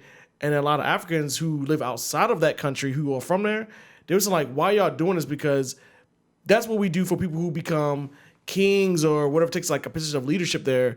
Y'all doing it for a Chinese guy who just bought up like your whole fucking area. Is about to put you guys to labor. But they about to snatch up all them resources in this cave full of gold. It's wild shit. What's the name of that place? I can't remember the country. It's but China's slowly starting to move into like parts of Africa where there's like gold mining areas, and they're like fucking taking over. Yeah, no, I know about this. You heard about it? Like it's not that they're slowly moving in. They've been in They've Africa. been there, okay. China, they've been doing like mining in Africa for a long time, dude. Okay. They're mining all that gold like for like forever and shit. And then like now you're seeing it like on TV, like you see the Now Chinese, you're seeing it, yeah. You're seeing the Chinese guys, they go in, they're like, hey, we're gonna do this mining shit on this land and shit. And then they have all those guys mine that shit. Chinese people, they've been doing it for a long time now. And this is new to me. This is like within the past year I found out about it. So this It's is like maybe I talked about it like with Jeremy on Easter Sunday, whatever. We were talking about like how Chinese, like I wouldn't say like they're slowly moving into like complete control, but I think they have like a big hand in how like society works right now. Like not just society, but like the Just the like, economic level. the economic shit. Yeah. They got the power to it. They're controlling the whole economic shit with every country, Africa, us, the U.S.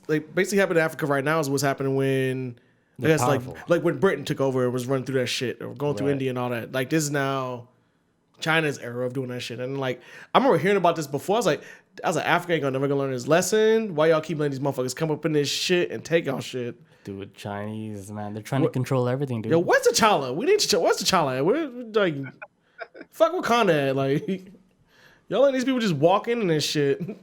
Jeremy says Wall Street bets told everyone to cash their golds out and then ask for the real gold at the same time. I saw a meme something similar to that That's the sketch, other right? day. I saw some. I don't know what was up with That's that. super sketch. I did see a meme about that on Twitter from Wall Street Bets. Something like that. I was like, That's why I'm saying, like, was lost. there's too many people in Wall Street's bet right now. Like, you just don't know who's the real guy or not. hey, That's why there's like a lot of weird shit going on. Like they're saying, "Hey, everybody sell their gold, or everybody sell their silver, or everybody do this, do that." Like it's once something gets super popular and the Chinese people know about it, they're gonna go going in for and it. then they're gonna capitalize on that shit. That's how Chinese people are, dude. Look what happened to League of Legends. let's hear it. Look what happened to League of Legends, man. Let's hear it. I don't play League of Legends, but They got mobile legends on the fucking iOS devices that fucking completely they Just fuck the got whole game rich up. off of that shit. And it's the same fucking game. damn. Oh, Mobile Legends. It might be a bad example with like cryptocurrency and shit. but still But they're I'm trying just to- telling you how powerful Chinese people are. Just trying to like just get the Yeah, scraps. I Jeremy guess. knows China #1. Yeah, we've been saying that for a You while. can go into any battle royale lobby. You hear somebody saying China #1. Oh, All it's those just fucking battle royales. that's what he's talking about. That's what Jerry's talking about. He says they took over PUBG, yeah. H1Z1. Yeah, they took over everything. They took over fucking. Well, they didn't take over like Apex Legends. Have you noticed anything about this or? Shellshock? Hey, no. Oh, you okay? Shellshock, are you a PC player? I am not. Oh, okay. Unfortunately, I've been kind of mobile lately. I know, like lame like that, but yeah, I got the little one. I don't have time to game, kind of shit. Oh, okay, So- okay. Man, I do mobile too still, but Everybody do. I be playing like Star Wars: Knights of the Old Republic from like Xbox on my phone. Like I play that shit on my phone. I'm not playing whatever this new shit is. Like I play old games I used to play when I was a kid. I have a proud moment because like my kid's turning 4 in about a week and a half. I've been playing actually on Xbox. It's Star Wars Legos. Fallen Order. Oh, Oh, you tell me about that? Yeah, I still have not played that yet though. It looks good. Fallen Order's fun. It's basically like Force Unleashed, all that shit. Yeah.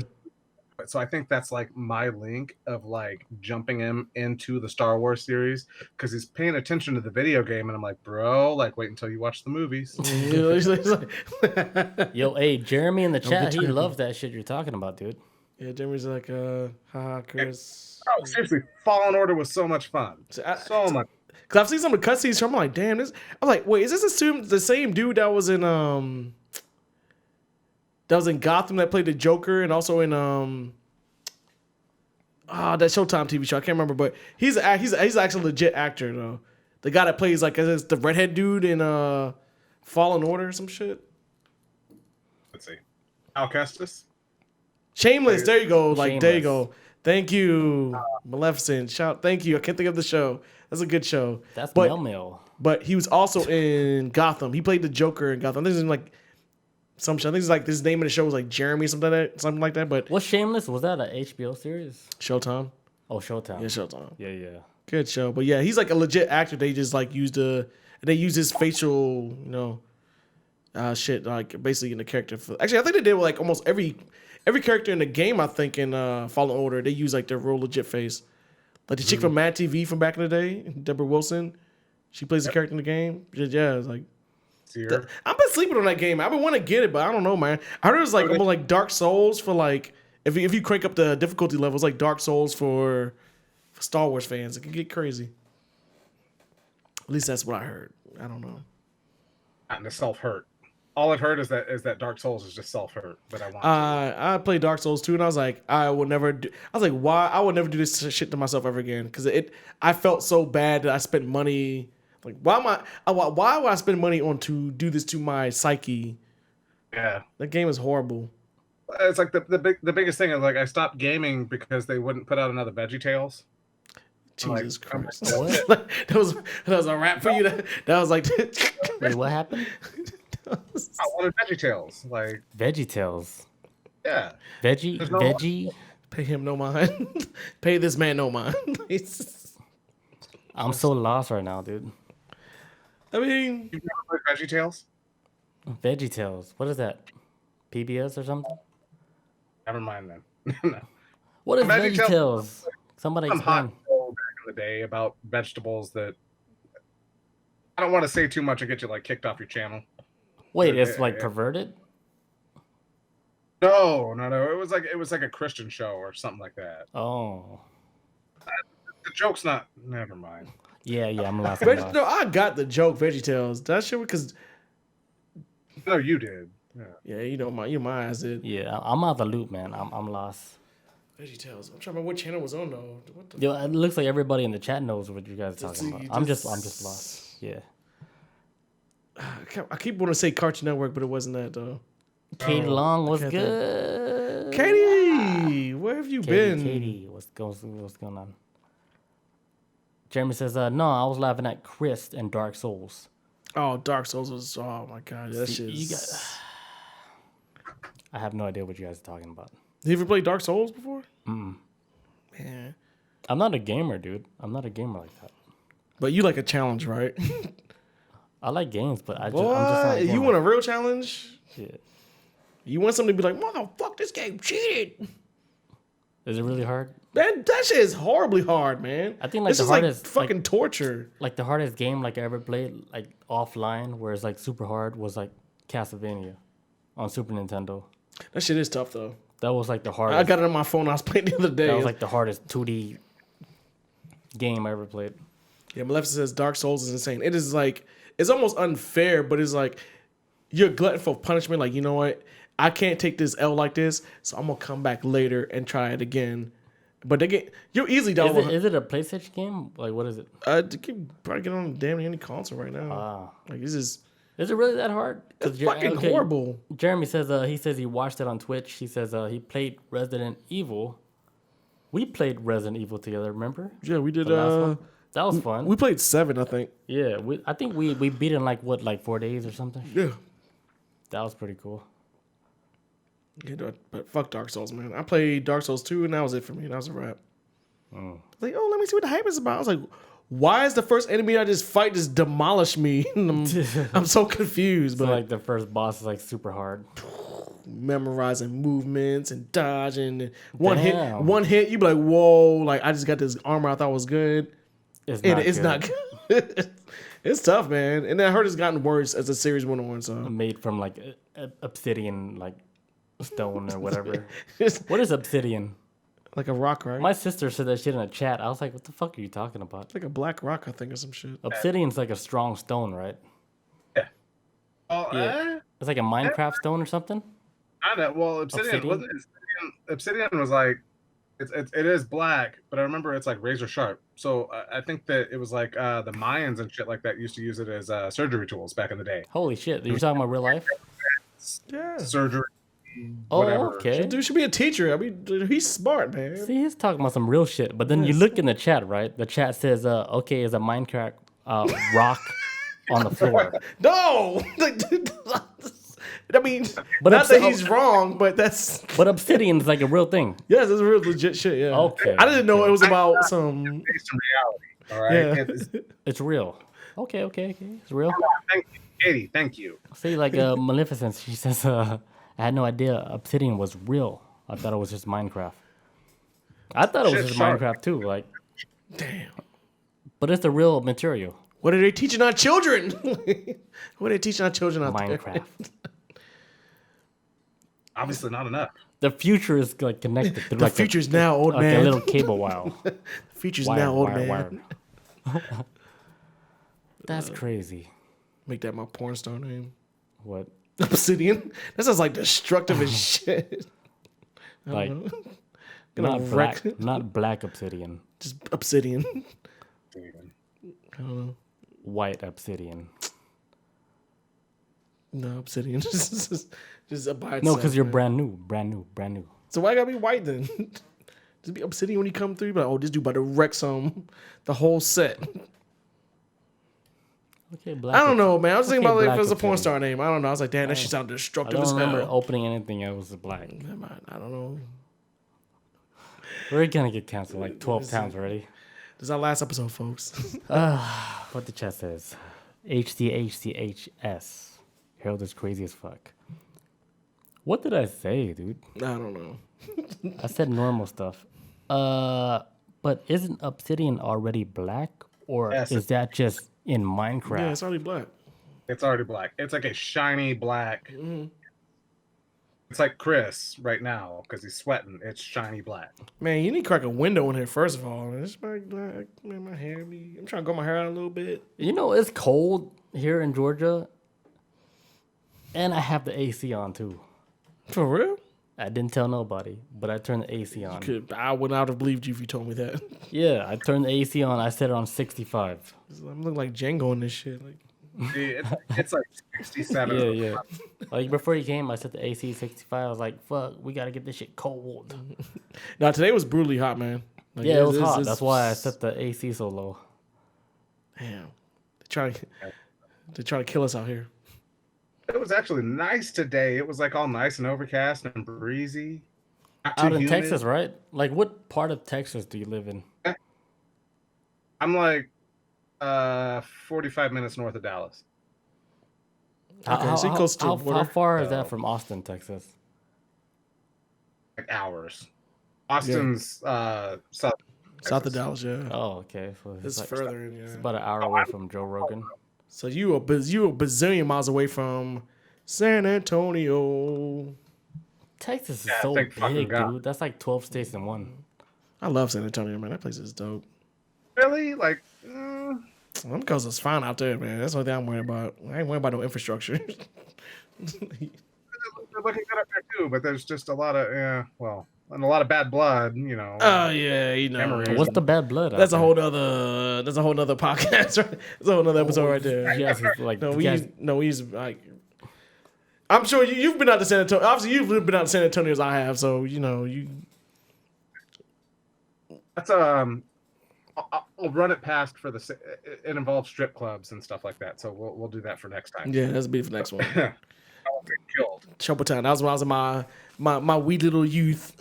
Like, fresh out of Georgia, I'm like, this is a nice town. This is like these people speak very well. Oh, there's a strip club. Boom, boom, caught up. What strip club? Then I'm drunk. Then 4 hours later, I'm drunk and eating the IHOPs. IHOP, drunk as shit. Don't know what's going on. So That's I'll run the story through your DM after this because it was like we literally thought that this girl broke our friend's back. Let's just say that the stripper. It was a BYOB place, and then we had to like pour ourselves back into Lackland Air Force Base after that, and we're like, no, this isn't okay. What Like the this is not hell? right. Whoa. You accomplished the murder? Yeah, we'll talk about this offline, man. I ain't trying Hey, Shellshock. I wonder, we were just like freaked the fuck out. Anyway, move on. Yeah, okay. We're about to finish the show, but Shellshock, I'll have to talk to you like later after the show. But yeah, thank you guys for joining us tonight. Everybody in the chat, thank you. Thank you, guys. Kate Long, like she's a super OG from last podcast. Yeah, for real. Yeah, we appreciate you. Jeremy, thank you for showing up. Jeremy Everybody. coming out here, baller, Jeremy. Hell. Jeremy's like, don't tell nobody. I don't tell nobody. But yeah, And Shellshock for showing up. Thank Thank you you, for bro. Jeremy. We finally got it to happen. Thank you. thank you, Shellshock, Salute for to coming you, out here, homie. dude. Appreciate you for having me. Yeah. Well, I'll talk to you later after the show. But yeah, we appreciate you coming out here today with us for our 50 episode, our 1 year anniversary. 1 year anniversary. New beginnings.